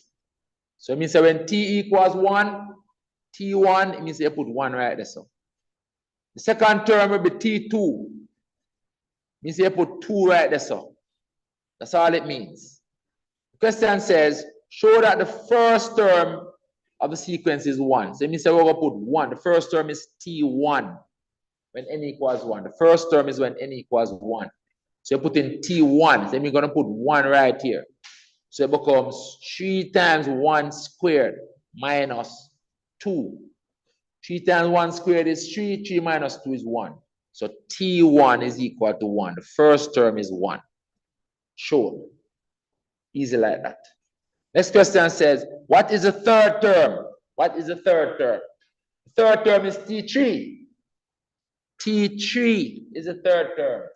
It is equal to, so the formula here now, 3 times n squared. So it becomes 3 times 3 squared minus 2. Minus 2. You plug the 3 in the formula. This is 27 minus 2, that's 25. So third term is 25. What do we go to that? Easy. Third term is 25. T3. Next one. Given that Tn equals 145, calculate the value of n. Tn equals 145. All that means is that they're going to put this formula equals 45. It's 45 or 145. 145. So all they're going to do and solve for the n. That is all. All right. So you put the value, the expression for Tn, put it equal 140, which is 3n squared minus 2. So we're going to put 3n squared minus 2. That's a Tn becomes equal to 145. And you're solving this for the n now. So you're going to add the 2 first and then divide by the 3. So you're going to get n squared equals 147 over 3. What's that work out to? What do you get for that? Huh? 49? 49. And then you square root that, right? So if you square root it, n equals the square root of 49. So n equals 7. That's the answer. N equals 7. Nice and easy. 3 marks for that. So just put the formula for Tn equals 145 and solve for the n. Easy. All right. This question now says, the first 8 terms of another sequence. I think this have a name. I don't remember the name of the sequence, but it's actually a sequence that people study. One of them sequence that people study.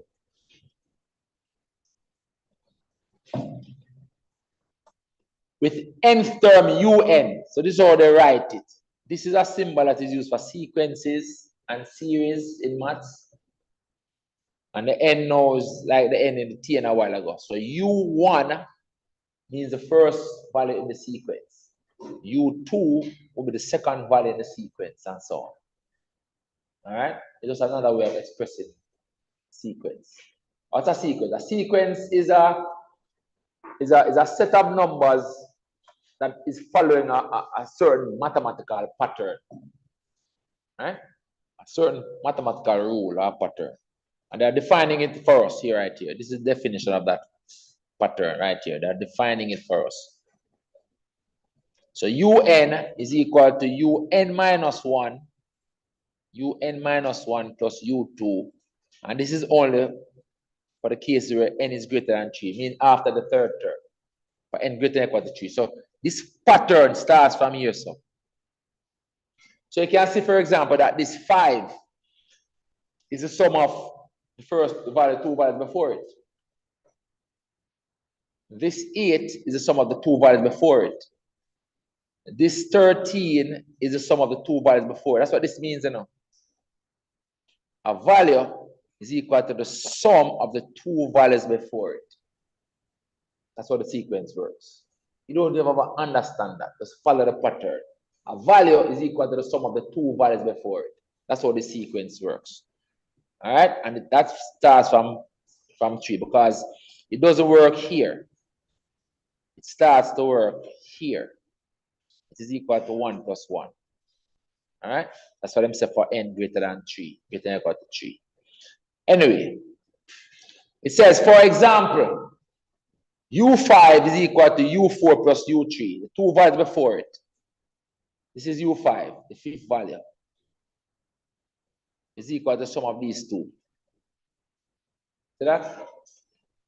And so they gave us some examples for us to understand. It says, write the next 2 values, u9 and u10. So based on the pattern, you can actually add it to this and see, because look now, you can add it, extend this right here. This is 1, 2, 3, 4, 5, 6, 7, 8. So the next value is the sum of these 2. See that? The next value is the sum of those 2. That will be what? 33.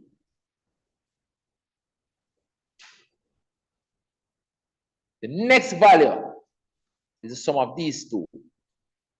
Which is what? 54. So that's the answer for the next 2 questions. You know? This is the 9th value, u9, and this is the 10th value, u10. But I said that? See it? All right, so it's 33 and 54. So we can write it down. u9 equals 33, u10 equals 54. All right, if you want to write or you get it, using the values up there and show the value that you add. Is what? 34? Oh, 34, my mistake. All right, so this is a 34. And then these 2 becomes what? 55. All right, thanks. 55. All right, so 34 and 55. So anyway, if we're going to write it down now, to be the sum of these 2 for the next value, which is 21 and 13, yeah, which is 34, yeah, not 33. And then now to get the next one, it's going to be 34 and 21. 34 and 21, which would be the 55. All right, good. Don't give it away. Don't give it away. All right, that's it. All right, so those are the 2 values. It says, which term in the sequence is the sum of u19 and u18? Which term in the sequence is the sum of u19 and u18? Huh? You what? Which term in the sequence is the sum of these 2 values? U are? Yeah, U20. U20 is equal to U19, the value before it, and the one before that. See, which term? The 20th term. So you tell them this, U20. Answer is U20. That's the answer. 20th term. Remember, ask you for the value of it, and must ask you which term. U20. They never ask you for the value. They ask you which term it is. It's U20 term, the 20th term. If you want to cancel the 20th term, if you want to cancel the 20th term. All right?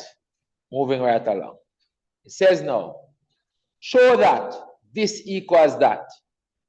All right? So if you notice, show that this side equals this side. So we're going to do that now. We're going to use the formula that they gave us. We're going to take the left side and show that it's equal to the right side based on the definition that they gave us, right? Watch this now. The left-hand side, the U20, remember, is U90. Notice over here is it have 19 and 17, right? This U20 is U19 plus U18, right? So this U20, I'm going to write it as U19 plus U18. Two values before it. Minus this U19 now is actually U18 plus U17, not it? This U19 here is actually U18 plus U17. That's what I'm doing. So this is my U20, that's my U19. I'm subtracting them. But I go to that so far. I'm going to open up this bracket now. I'm going to have U19 plus U18 minus U18 minus U18 and also minus U17 minus U17. Let's say that these two wipe out each other, eliminate each other, these two. And so you're left with this and this. Right? This is 17 down here, so not 19. Use 17. So these two wipe out each other, you're only left with these two. So that reduces to U19 from here and minus U17. Minus U17. That's it. Shown. Which is the right-hand side. Shown. That's a proof. So I've shown that this thing equals that thing. All right, that is that. Next question. We're done. That's it. Done. That's a special question. It's not complicated. I'm showing that left side equals the right side. So we start with what the left side is. U20 is this, and this is U19. So see here I did U20 or so minus U19 here so. This is the expression for U20. That's the expression for U19. And then they work out themselves. All right, that done. Next question. Number 8. Functions. Gives us these two functions. State the value of x that cannot be in the domain. The value of x that cannot be in the domain is the one we make the denominator equal 0. The value of x that cannot be in the domain is the one that will make the function undefined. All right? So when this is basically asking us for when f of x is undefined. That's what it's basically asking us. Which is when the 2x plus 1 equals 0, which is when x equals minus a half. That's the value of x that cannot be in the domain, this value. Because it causes the function to be undefined. Function is undefined when the denominator is 0. If you put a negative half here, you're going to have 9 over 0, which can't work out. So minus a half cannot be in the domain. Cannot be in the domain. All right, that is it. So the value of x that cannot be in the domain is the one that will make the function undefined. which is when the denominator equals 0. All these things we do in class. All right. Next one says, they want the expression for f of g. Remember, f of g is simply g into f. G into f is f of g.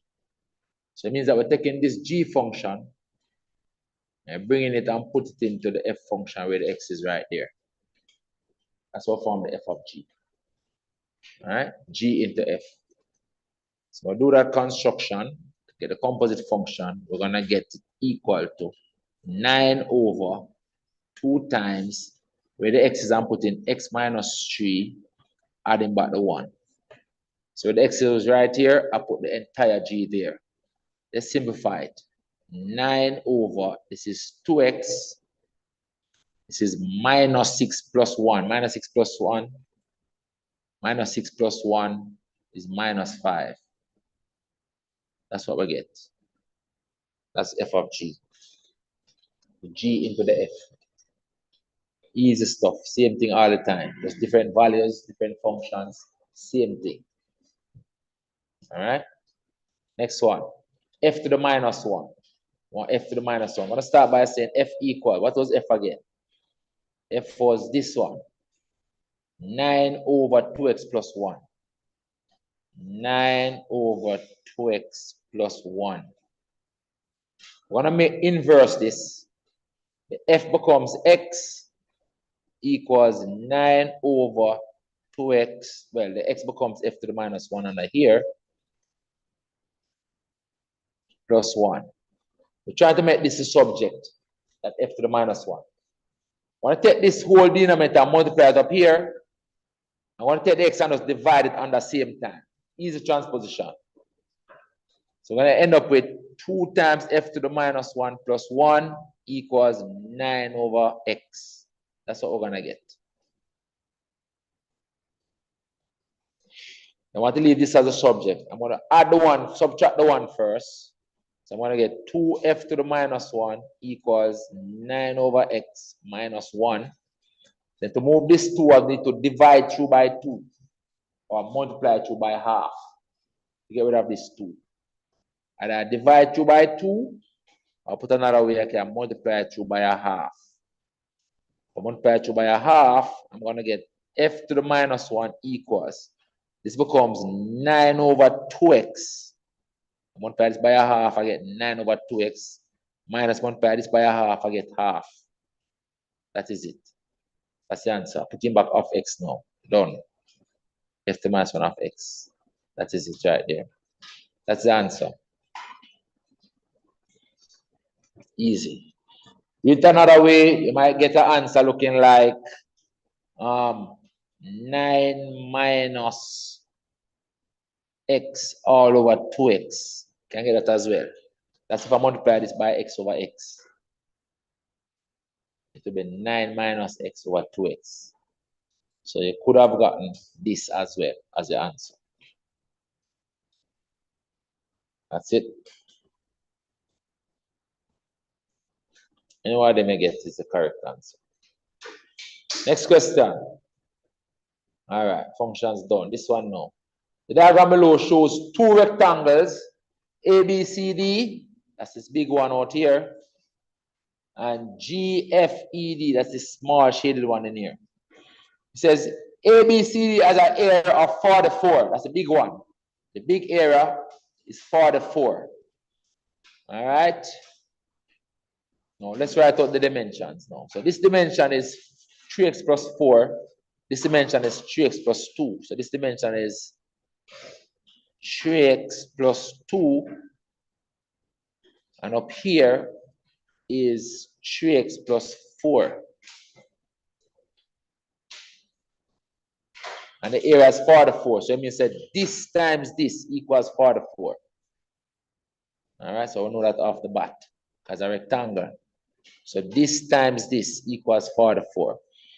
All right, it says GFED has size 4 centimeters. So write this at 4 as well. All right, it's at 2 and here it is at 2. So the dimension on this one, on this smaller one, they are known. This is also 4. This is also 2. Just fill out everything. All right, so we know that this is the 8 centimeter squared area, that shaded area. All right. It says, by writing expression for the area of the big triangle, ABC, the big rectangle, show that this formula is true. Prove this. The basically is that this area, these two, multiply to give you this area up here, 44. That's what it is. All right, so let's set it up. It's 3x plus 4 times 3x plus 2. That is equal to the 44 area. That's what they're reducing. And expand it and simplify. Suppose to get this one done. Expand this now. This time this is 9x squared.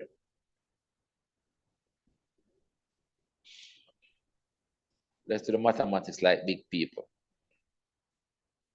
The middle term is the far product and the near product added together. The near product is 12x, the far product is 6x. 12x plus 6x equals 18x. That's the middle term. The midterm. The middle term on this expansion over here. Far product is 12x and the near product. Right, the near product is 12x and the far product is 6x. That's where you get the middle term. Do the math like big people. Then this times this give you the other value right here, which is 8. All that equals 44. Transpose this 44. We're going to get 9x squared plus 18x. And then this minus this is how much? 36 minus 36 equals 0. Then we can divide 2 by 9 because all these are multiples of 9. Divide 2 by 9. You're going to get x squared plus 2x minus 4 equals 0. Same equation as that. So therefore shown. That's it. All right. So remember, we got the middle term right here.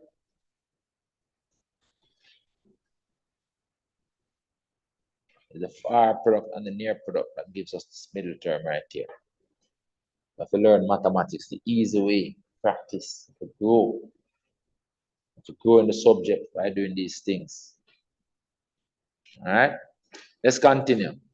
It says calculate to 2 decimal places the value of x. In other words, they want us to solve this equation. And once you see them tell about 3 decimal places, it means they can't factorize. You have to use a quadratic formula, I can just complete in the square. Let's just use a quadratic formula. It is x squared plus 2x minus 4. X squared plus 2x minus 4 equals 0. Can't factorize. So use a quadratic formula. That's what I tell you, this 3 decimal places. So it's going to be x equals minus b. The b is 2. Plus or minus the square root of b squared. That's again 2 squared. Minus 4 times a. The a is 1. 1 is 1 times c. The c is negative 4. Everything over 2a. And the a is 1. Let me write out the a, the b, and the c for you. So in this equation, the a is 1, the b is 2, and the c is negative 4.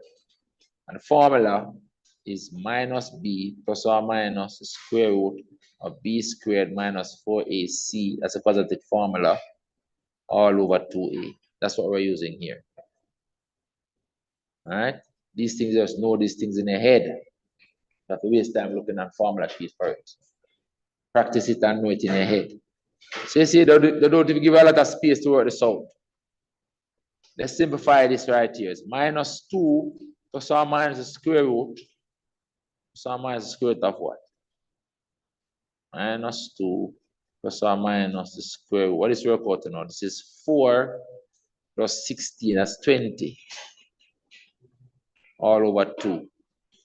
All right, so x equal, you're going to get a value with an x, but negative and 1 with a positive, but x can be negative, so if you ignore the one that is negative. All right, so let's get the calculator.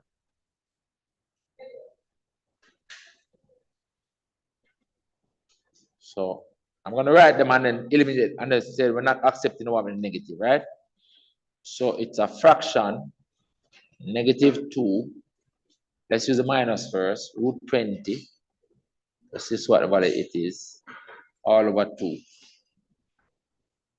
-3.236. But this one is not valid. Why is it not valid? Because it's negative. Length of something cannot be negative. So this one is not valid. You can only accept the positive answer. You calculate the length of something or distance. Plus 1.236. X equals 1.236. X equals 1.236. 3 decimal places. This is the answer right here.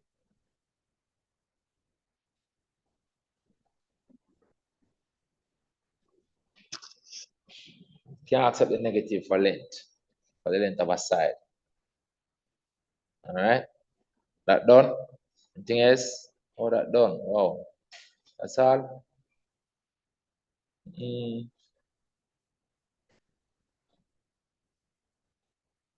Must have missed something, man. Question can't so easy. Area of A, B, C. Well, we show this formula, so that part was done. Expected more. So what that in the suffer? Come out to be nothing. I really expected more on this question. Oh, see here, to another part, man. Calculate the area unshaded. Okay.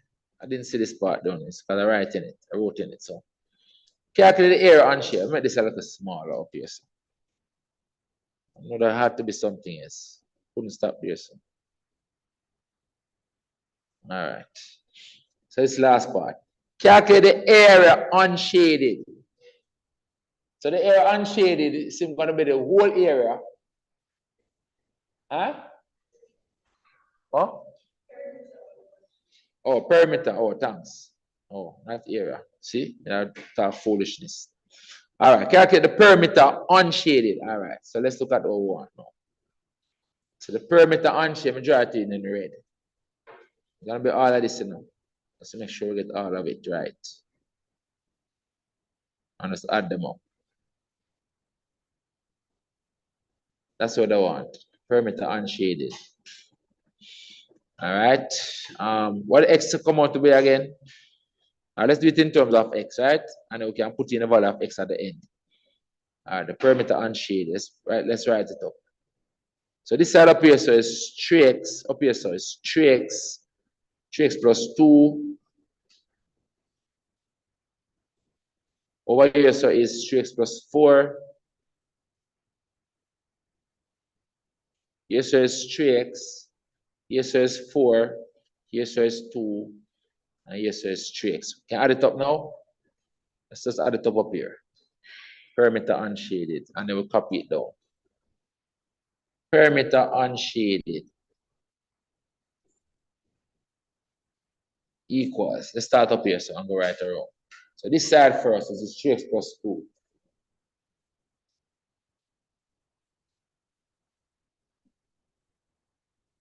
And this side is 3x plus 4.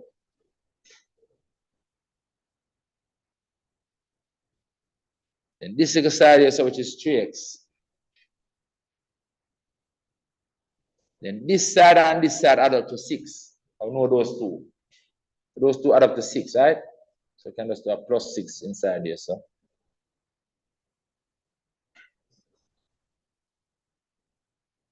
And then this other 3x right here, so. That's going to give us the perimeter shaded. Let's just copy it down and work it now. Add up all the sides and don't default any. Get it right.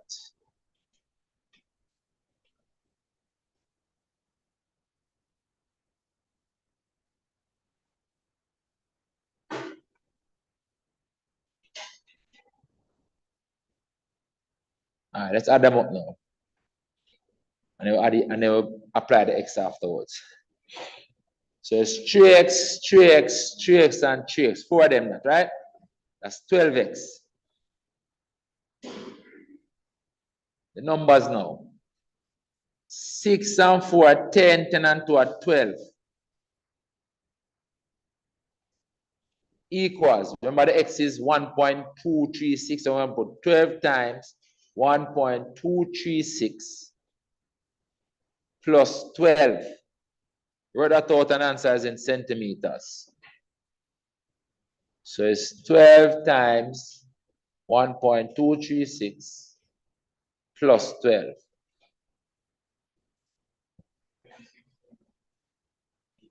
So you get 26.832 centimeters. That's it. All right, yeah, man, there had to be something else. It's actually thinking those areas perimeter. All right, good. Next question. Number 9. Circle theory. Let's see what it says. Diagram below shows a circle with AC as a diameter. B and D are 2 points on the circle. DEF, DCE, sorry, DCE is a straight line out here. That's a straight line, it's not a tangent, guys, not a tangent. It's a secant line, not a tangent. Angle CAB is 28 degrees up here. Angle DBC is 46 down here. All right, so I have some same segment and thing going on here. So it says calculate the value of each of the following angles. Show detailed working where necessary and give a reason to support your answer. Angle DBA, where is that? DBA. Angle DBA. DBA. That's this angle up here that I want. All right, that angle now is part of the 90 degree that is right here. Let's look at it. So the whole of the angle is at 90 degrees, you know, because it is subtended by this diameter. And they're asking us for this piece of it. So if the total is 90, then it has to be 90 degrees minus 46. What is that? So it has to be 44 degrees, all right? So let's write that. This angle equals 90 degrees minus 46 degrees, which is 44 degrees. We're not telling that this whole angle is 90, all right? Because it's subtended by a diameter.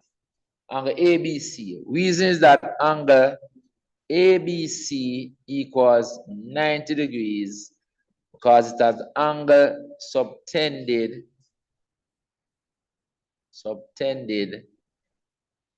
by the diameter.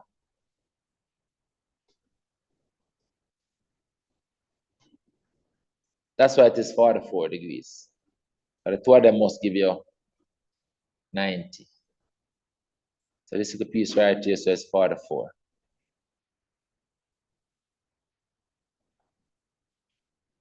All right, because it is subtended by this diameter.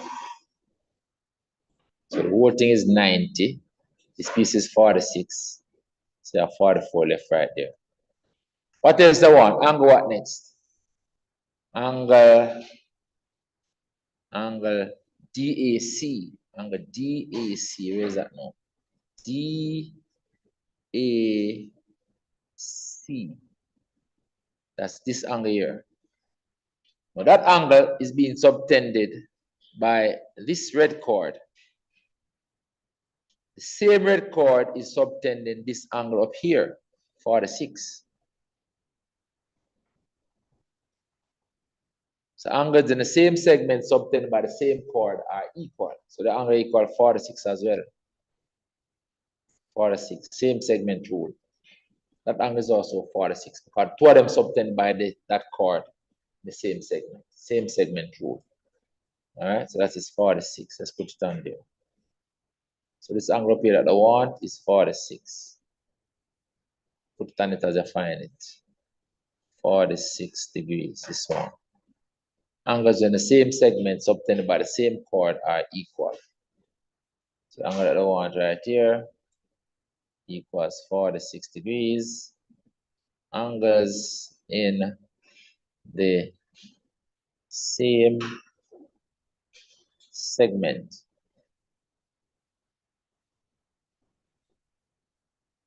are equal when they are subtended by the same chord or by the same arc. If you just write angles in the same segment are equal, they give you your marks. Next angle I want. Angle BCE. BCE. Where's that now? See B here, so BCE. Remember, that's not a tangent, guys. You can't use tangent and chord, right? What this is, what that is. All right, so this is a cyclic quadrilateral, right? It's a cyclic quadrilateral. That's all. Don't it? I gave you a rule the other day that says the exterior angle of a cyclic quadrilateral is equal to the opposite interior angle across here. So the angle out here is equal 26 plus 46 plus 28. That's what it is equal to. Exterior angle of a cyclic quadrilateral is equal to the opposite interior angle. All right? And if you can't see why that is so, we can go step by step. And so, okay, they're asking us for this angle out here. But these two angles are supplementary. Those two angles are supplementary. They add up to 180 degrees. But then these two angles also add up to 180 degrees. Them two here, this and this, add up to 180. And then this and this also add up to 180. So if two of them add up to 180, then it means that this external one, because this is common to the two sides, two equations. So this external one equals this opposite interior one. Right? If you wanted, you could use the opposite angles as supplementary. Find that one at first, and then the total angle on a straight line is 180, and then subtract to get that one. But it's too much work that. So we're going to use the exterior angle of a cyclic quadrilateral is equal to the opposite interior angle. So that's the cyclic quadrilateral.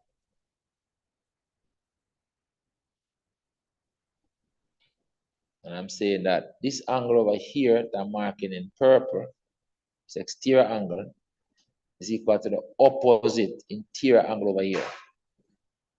Them two angles are equal, those two purple angles. Exterior angle equal to opposite interior. So the angle here, so therefore, is 46 plus 28. What I work out to? 74. 74? 74. Three another way you could get it. You could get it using this triangle. You get it using this triangle right here.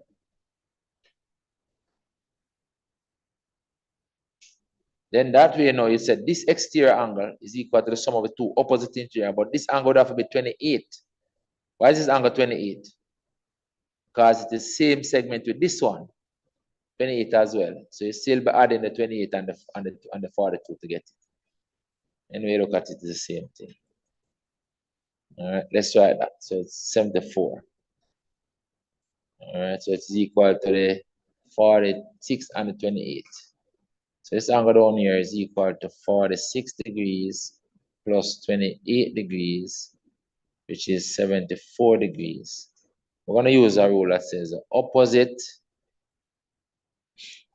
the exterior angle of a cyclic quadrilateral is equal to the opposite interior angle. The exterior angle of the cyclic quadrilateral equals the opposite interior angle. This means angle.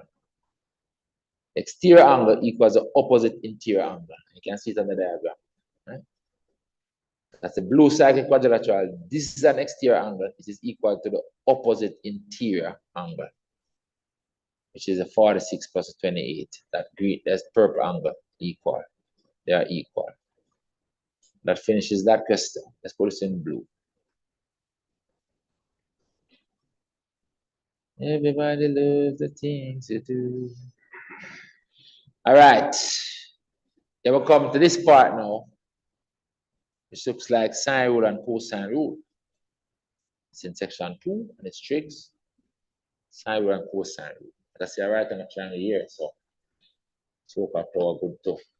Question said the diagram below shows quadrilateral PQRS, where PQ and SR are parallel. Let's write that, let's put that on right away.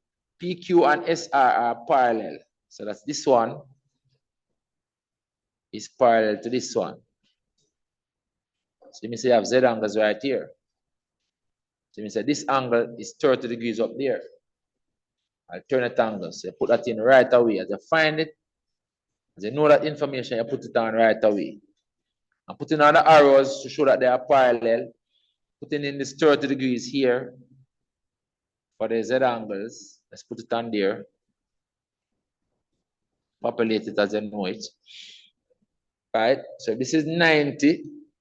This is 30. Then right here must be 60. So inside so it's 60 degrees as well. All right, so put that in right away. In addition to that, because this and this parallel means that these two angles are co-interior angles.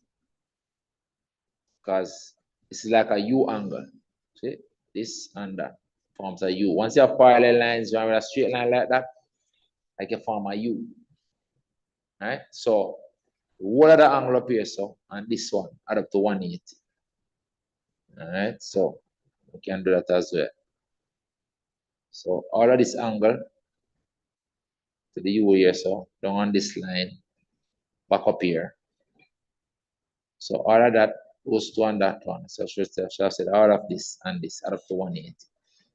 So we can know that as well. So we can populate this angle as well. This angle become 180 minus those two. Those two add up to much? 112. So this becomes 180 minus 112. 180 degrees minus the sum of these two. 112. What that work out to? 68. Another way to get it though is that total angle in this triangle is 180. It's another way to get it. Okay, add these two, you're gonna get the 112 same way. And then subtract from 180, you're gonna get that. So you could get it in the triangle as well. So yeah, so we did it the U angles way, but it's the same thing. It's 180 minus the sum of these two. All right, so I basically populated the diagram. It says calculate the length of PS, which is this side. It's a right angle triangle, you know. So we can use so-called tower. We're going to use the 30 degrees, then this is the opposite, and that's the hypotenuse. We're going to use the 60 degrees, then it is adjacent. It all depends on which angle you decide to use. Let's say we're using the 30 degrees.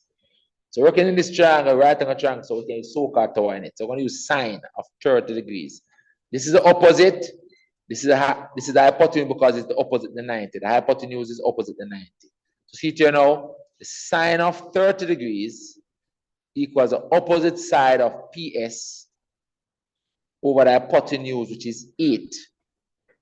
To get the PS, we're going to multiply by 8, and PS is going to be equal to 8 times the sine of 30 degrees. Now, I know the sine of 30 degrees is a half.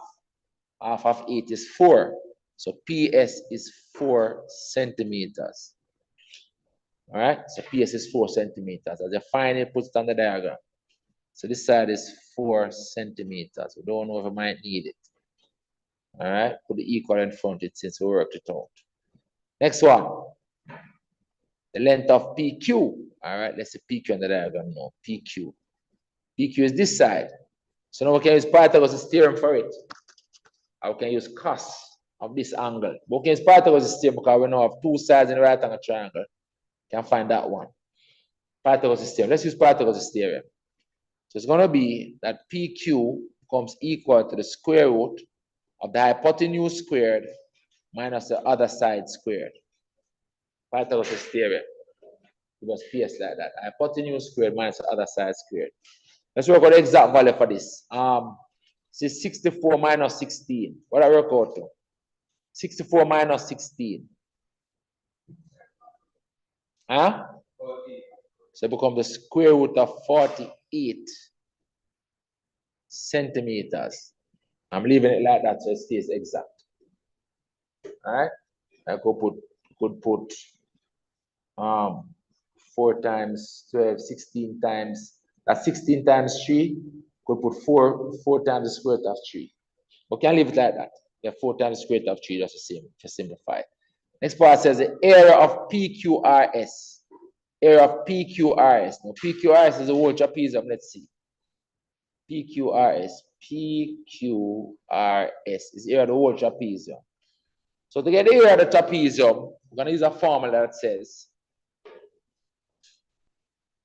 we're going to need this side. We're going to need that side. Because the area becomes, this is the distance between the two parallel sides. So the area becomes half the sum of these two parallel sides multiplied by the perpendicular distance between them. That gives you the area. So we need this side. We know this one up here now. Let's write it. It is equal to the square root of 48. This side equals the square root of 48 centimeters. So we have enough to find it except this. We need that side. To calculate this side, we're going to come and work in this triangle. We're going to use sine rule. Why can I use sine rule? Because I have this pair, angle and side opposite each other. I'm going to use this pair to find this side in the sine rule. All right? So I'm going to use sine rule to find SR. SR. Let's do it over here, so sine rule. For SR. So it's going to be SR over sine of the angle opposite to the SR, which is the 82, equal to the side that we know, which is the 8, over sine of the angle opposite the 8, which is the 68 down here. So I'm going to use this and calculate SR by just transposing. So let's copy this down now.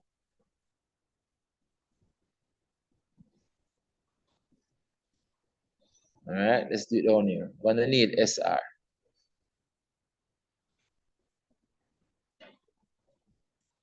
And then from here now, the SR is going to be, multiply this up here and put it behind the 8. It's going to be 8 times the sine of 82 degrees divided by the sine of 68 degrees. What I thought with the calculator. Let's see what we get.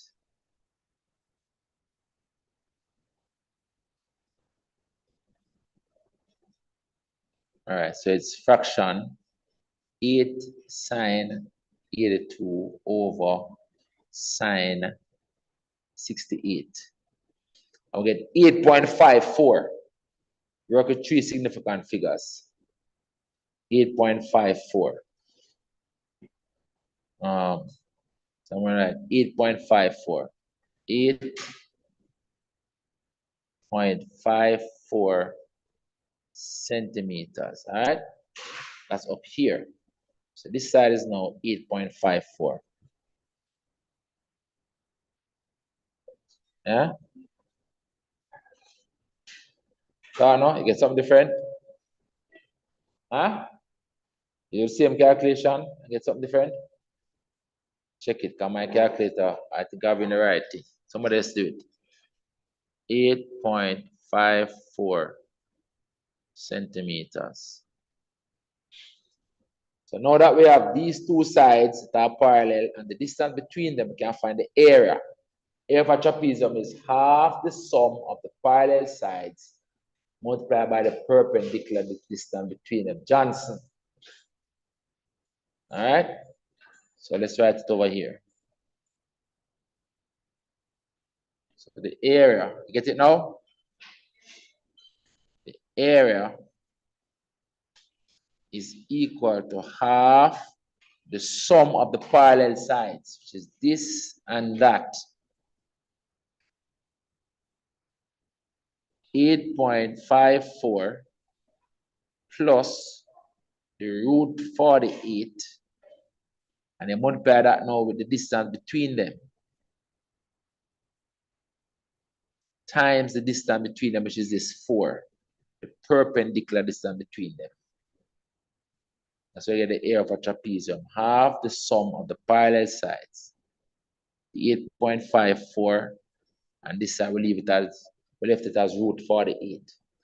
And the perpendicular distance between the two sides is this 4 right here that we calculated earlier. So this gives us the area. This thing right here gives us the area. Let's put it on here.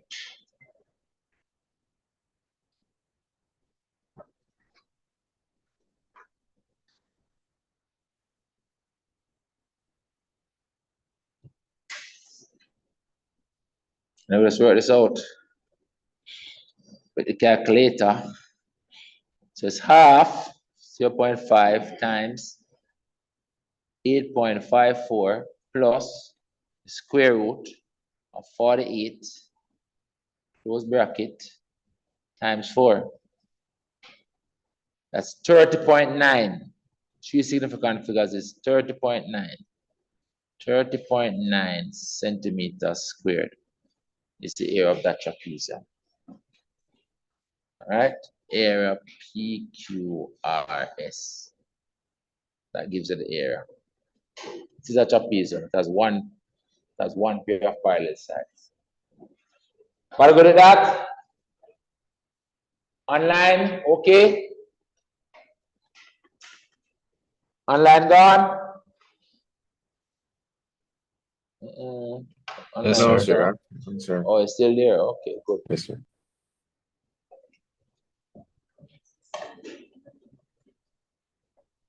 One question to go. Number 10. As 2. Huh? One question. Oh, one question to go. Let's finish strong. Nice and easy. Remember, guys, have to put in the work.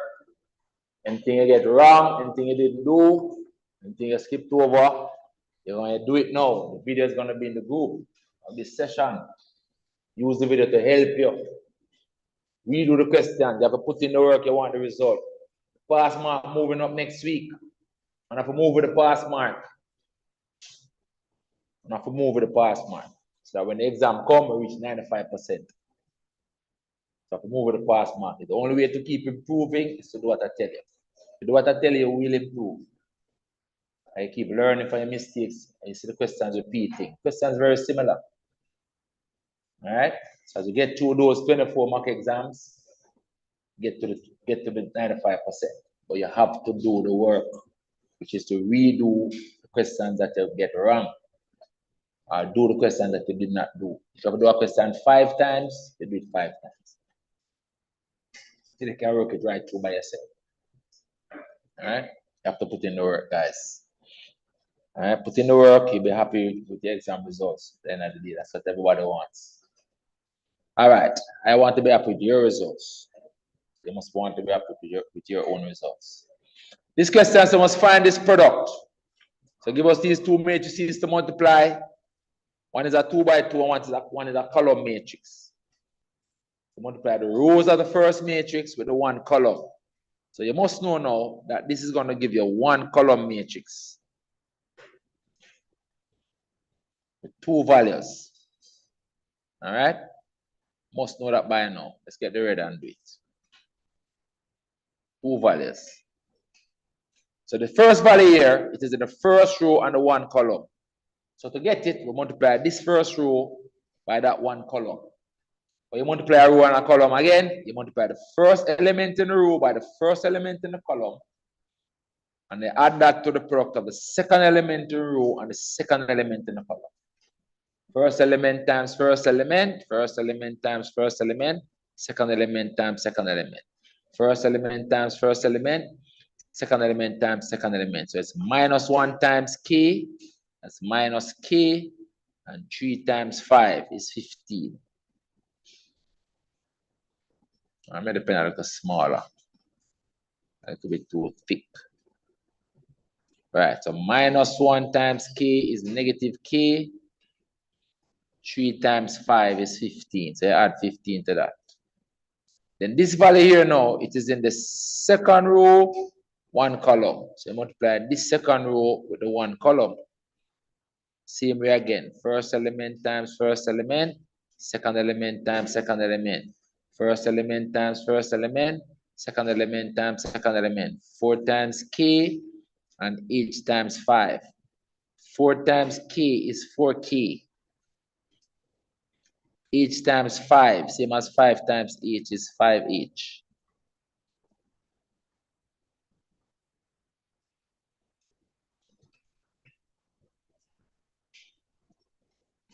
That's the matrix.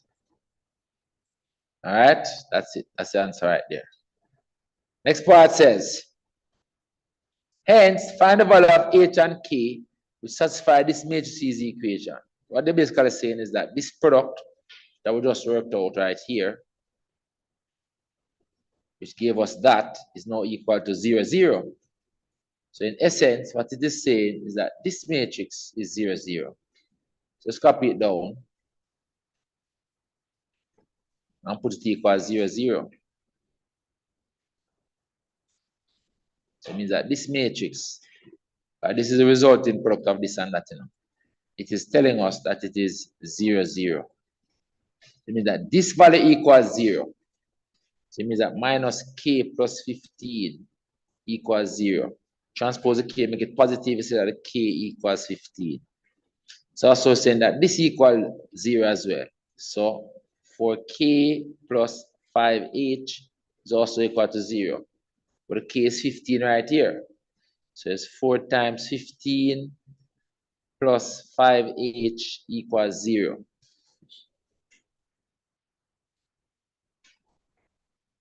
This can divide through by 5. If you divide this through by 5, you're going to get 12 plus h equals 0. And so the h equals negative 12. If I divide through by 5. I divide this by 5, we're going to divide this by 5 and get 3. 4 3 is 12. So reduce this to that. So h equals negative 12. Those are the answers. That's an answer and that's an answer. All right? H and k. Next part says, use a matrix method to solve this. The first thing is to ensure that you have the two equations laid out in a friendly manner. Convert it to a matrices equation, which is to have the x value followed by the y value and the x value followed by the y value in both of them. Then it becomes a 2 by 2 matrix and the column matrix xy equals a column matrix with these values, 5, 13. And then the values go here now are the coefficients, 2, 3, minus 5, 1. When there's no coefficient there, it's a 1. So it's minus 5, 1. So to find this xy, the inverse of this is coming in front here. The inverse. Morrison?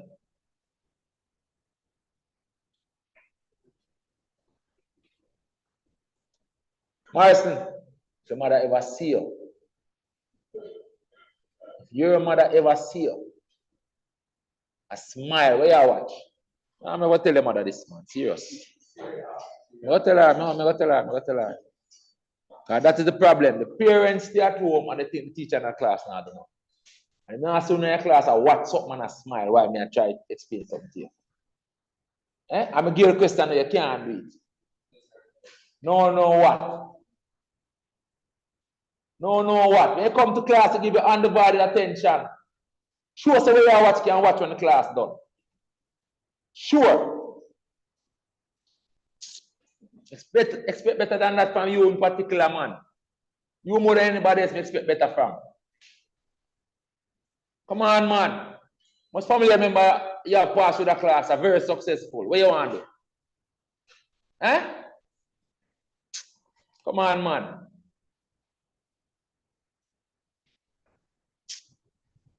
Make somebody else do that, man. Make somebody else do that. You're supposed to tell people don't do that.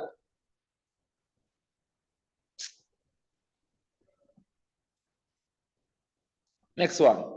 So I said, make that the subject, put inverse in front here. Right at the end of the class, let me get upset. Can't take foolishness, you know.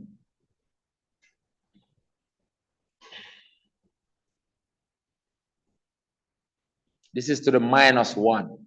The inverse of this matrix going in front times the 513. So I have to work out the inverse of this matrix right here. All right? So xy becomes equal to inverse of this matrix now, working it out. 1 over the determinant.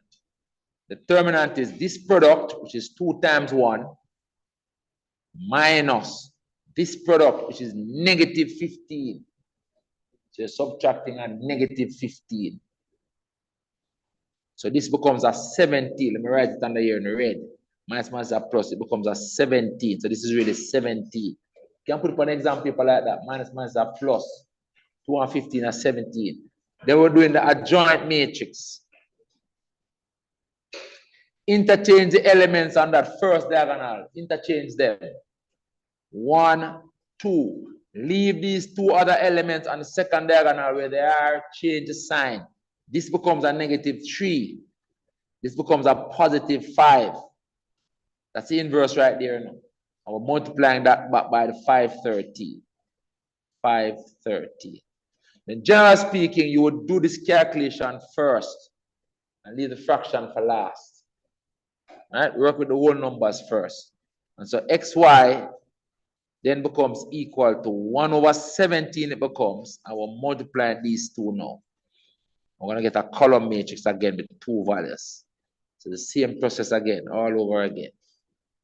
Let me see if we do that now. Whenever I multiply those 2. Same process again. First element here is the first row, first column. First row, 1 column. Only 1 column there. First element times first element. Second element times second element. First element times first element. Second element times second element. 1 times 5 and -3 times 13. 1 times 5 is 5. The -3 times 13 is -39. So you see you get a nice multiple of 17 there. That's what normally happens. And then the value down here now is the second row, 1 column. This second row with this 1 column. Same process. First element times first element. Second element times second element. First element times first element. Second element times second element. 5 times 5 and 2 times 13. 5 times 5 is 25. Huh? I'm not finished yet. I'm working out this value now. All right. So it's 5 times 5 is 25. And then 2 times 13 is 26. And then we'll see what it works out to. This really becomes that xy equals 1 over 17 into, this becomes -34. This becomes how much? That becomes 51, right? 51. Then each of these can be divided by the 17. So this divided by 17 is -2. And this divided by 17 is 3. But the question asks us to solve this. You have to go and state explicit now the value of x and y. So the x is equal to -2 and the y is equal to 3. And those are your answers right there. So work it right down, state the value of x and state the value of y. Good? That's it. All right. All right. Next question. Vectors. Very easy. Similar to the one that they gave us the other day. It says, relative to an origin, O, the portion vectors of A, of points A and B are 9, 0, and 3, 6. So this out here is 9, 0, this is 3, 6. So like 3 this way, 6 up. This was 9 straight across. This is almost like they could have put this on graph paper, you know. Could have put this on graph paper like this, you know. And this point will still be 3, 6 on the graph paper. But no need to do that. It says the points D and E are on AB and OA respectively and are such that AD is a third, sorry, of AB. So this AD is a third of the whole line. A third. So if this is a third, then Mr. Radius are 2/3. 1/3 and 2/3. So right here says 2/3 of the line. All right. So right here says 1/3 of the line. All right. Up here says 2/3 of the line. 2/3 of AB, right? So the line is divided into 3 equal parts. 1 part down here, and 2 parts up here. 1/3 and 2/3. And this line is the same division. So right here says a third, and this part is 2/3. Same way. A third and 2/3. All right. All right. So that's what I want now. It says, following diagram illustrate the information. So must calculate the vector AB. So how do we go from A to B? Since we have the portion vector, we can just use O times the last minus O times the first. So we can just write this and say OB minus OA. O times the last minus O times the first. The OB is 3,6 up there. Minus the OA is 0,9. No, not 0,9, 90. Work this out, we get -6,6. -6 is mean to go from A to B, it is saying go 6 back and 3 up. 6 back and 3 up. That's what this means. -6,6. So look, it makes sense. Diagram kind of consistent with what we get by calculation. Next thing I want is OD. Over from O to D. Let's look at the diagram. We go from O to D. So we can look at it. We go from O to D. Diagram will show you. You're gonna go O to A and then go A to D, where the AD is 1/3 of the AB. We just work out the AB right here so a while ago. See that? So to go from O to D, that's what I thought here. So OD, to go from O to D, we're gonna go O to A and then go A to D. The AD is just 1/3 of the AB. So it becomes OA plus 1/3 of AB, where AB is this. So this is what we're going to use to get OD. It's not complicated. Right here.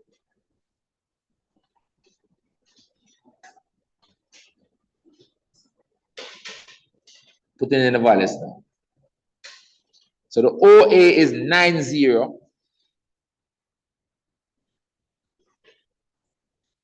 90.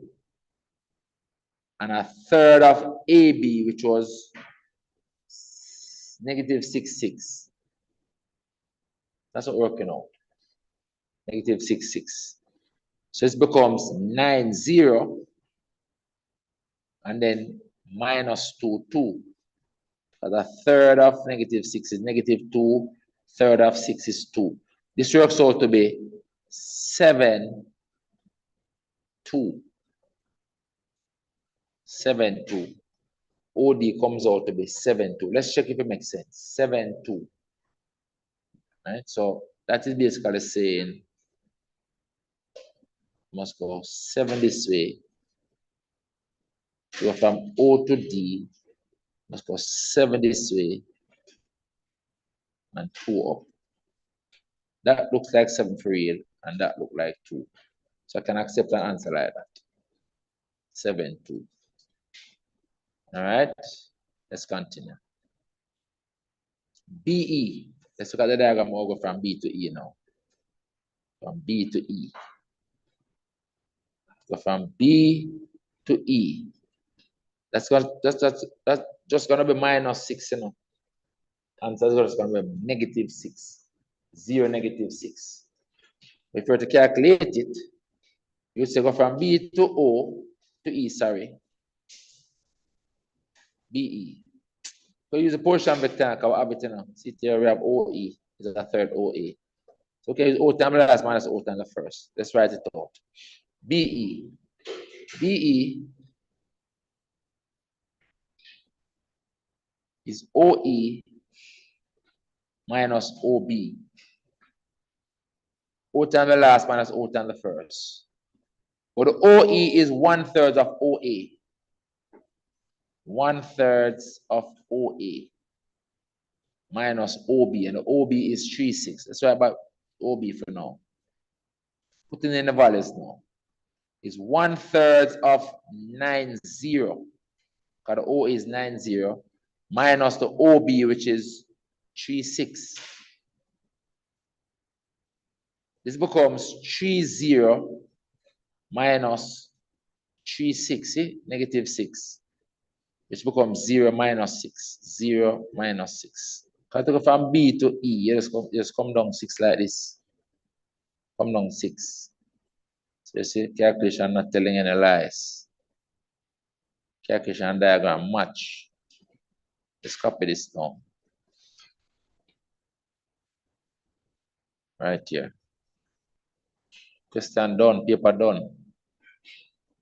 Easy stuff.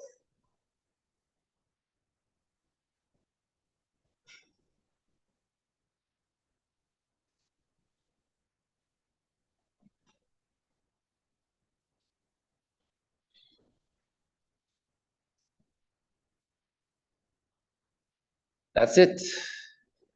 That's BE. O times the last minus O times the first. The OE is a third OA. So it's 0, -6. And that is that. Is that? Huh? OB? OE? Or OD? See there? You want to explain it again? Oh. So look at the diagram to say you go from O to D. O to A and then A to D. The AD was 1/3 of AB. That's it. I want to hear what y'all got. Huh? Yeah. You have to put it. Yeah, you have to put it. You have to show it, man. Why you leave it off? It's 1 over the determinant. 1 over the determinant. So you say make a mistake. Add it on next time. 1 over the determinant times the adjoint. 1 over the determinant. You have to show it. So you would have left this as the answer. No, but you have to show the 1 over 17. You have to carry it in the calculations. You see, by doing this, you have to put 1 over the determinant. The inverse of this, you have to put 1 over the determinant and show it. You have to show it. All right.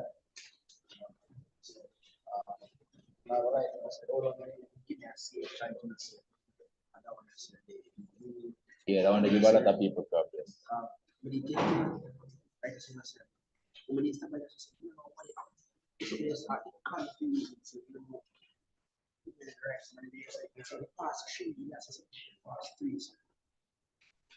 No, but that not to do with it. All you do, you write what the U20 equal to, right? Or the U19 equal to, and the U18, the two of them cancel each other. That's all they do. The U20 is U19 plus U18.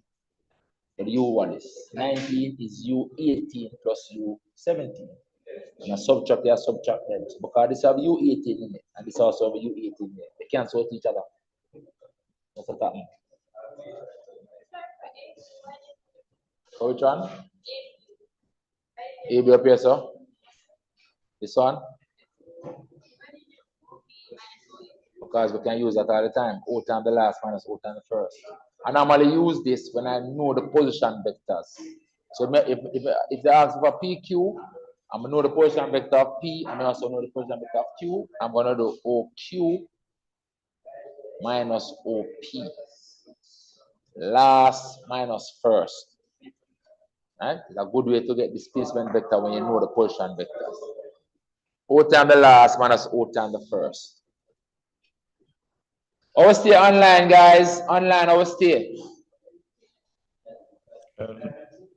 Huh? Good. Stay good? Yes, sir. Remember the pass mark is just 30, you know. That's 30 this week. Next week, you're going up to 35. Next week, you're going up to 35. So next week, mock exam. Yeah, mark them and tell me what you get. Next week, you're going up to 35. If you never do it, you need to go. You never do it. You never do it. Huh? This paper. You have to do it now. Huh? You have a whole lot today to do it. When school opening? Right, so you have a whole lot of time to do it. Don't joke. 2 papers that you must do. You do the first one, the other one? No, I'm saying if you did it before I did it. You have to do them before me did it. You still want to do them before me do them, not after. Because when you do it before, you make mistakes, you learn from the mistakes. You need to make the mistakes and learn from them. So I don't want to carry the mistakes into the exam room. You want to make the mistakes before the exam. So we need to make the mistakes while we're doing the mock exam. Make the mistake, then learn from them, correct them. So that we don't carry them into the exam room. This is the time now students need to be doing the question before I do them, not after. Remember, we've been doing that whole year now. Now is the time for you to do the questions, and then I do it, and you see your mistakes, you learn from mistakes, you redo the ones where you get wrong. So it sticks. All right? So don't make no more weeks pass. We have 6 more weeks to go. Don't make no more weeks pass, you don't do it. 2 papers per week. Alexa, call you. What you say?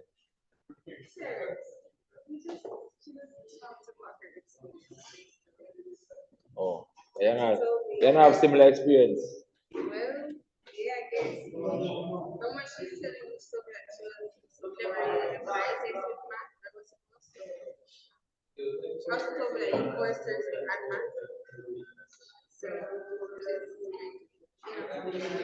She was very successful in it. yeah, but kind of scared still. I could clear that earlier first. It's not insurmountable, we just have to do the things. This is not insurmountable, we just have to follow the process and don't skip out anything in the process. And the process is what I'm telling you to do now. Do the mock exam before I do them. Anything I get wrong, redo it. Redo it. Redo it, yeah. And the grades will improve. We're just at 30% now. We're going to 35% next week. We're going to increase it over time. But we have to learn from the mistake of keep improving. And the way to improve is to keep eliminating the mistakes. Learn from the mistakes and eliminate them. All right? You don't want to carry the same mistake from one paper to another paper. Eliminate the mistakes from paper to paper. And see the grades will score. Grades will climb. 5% each week. Eventually, we'll have to drop them by 10%. So next week is 35, and the week after that is like maybe 40, and then we're going to jump it by 10. We reach 95% by we get to the exam. So as we get better, we can jump them more, right? We have to do more papers. You have to do the papers. All right, so let's do that for me, please. Which one of multiple choice? One that I gave yesterday. I want to send it in the group. Let me send it in the group. I sent it in the group. The one for the mock exam yesterday. It was in January 2019, right? Yeah, I sent it in the group. Yeah, well, I'm supposed to talk to you about it. Online, you can WhatsApp me your results. WhatsApp me your results. I'm going to end the session now. Send me a WhatsApp what you got. Okay, if you didn't do them, you need to go and do them. And going forward, you need to do all the mock exams before I do them. You need to do them before I do them. All right, bye everybody. I'm going to end the session now.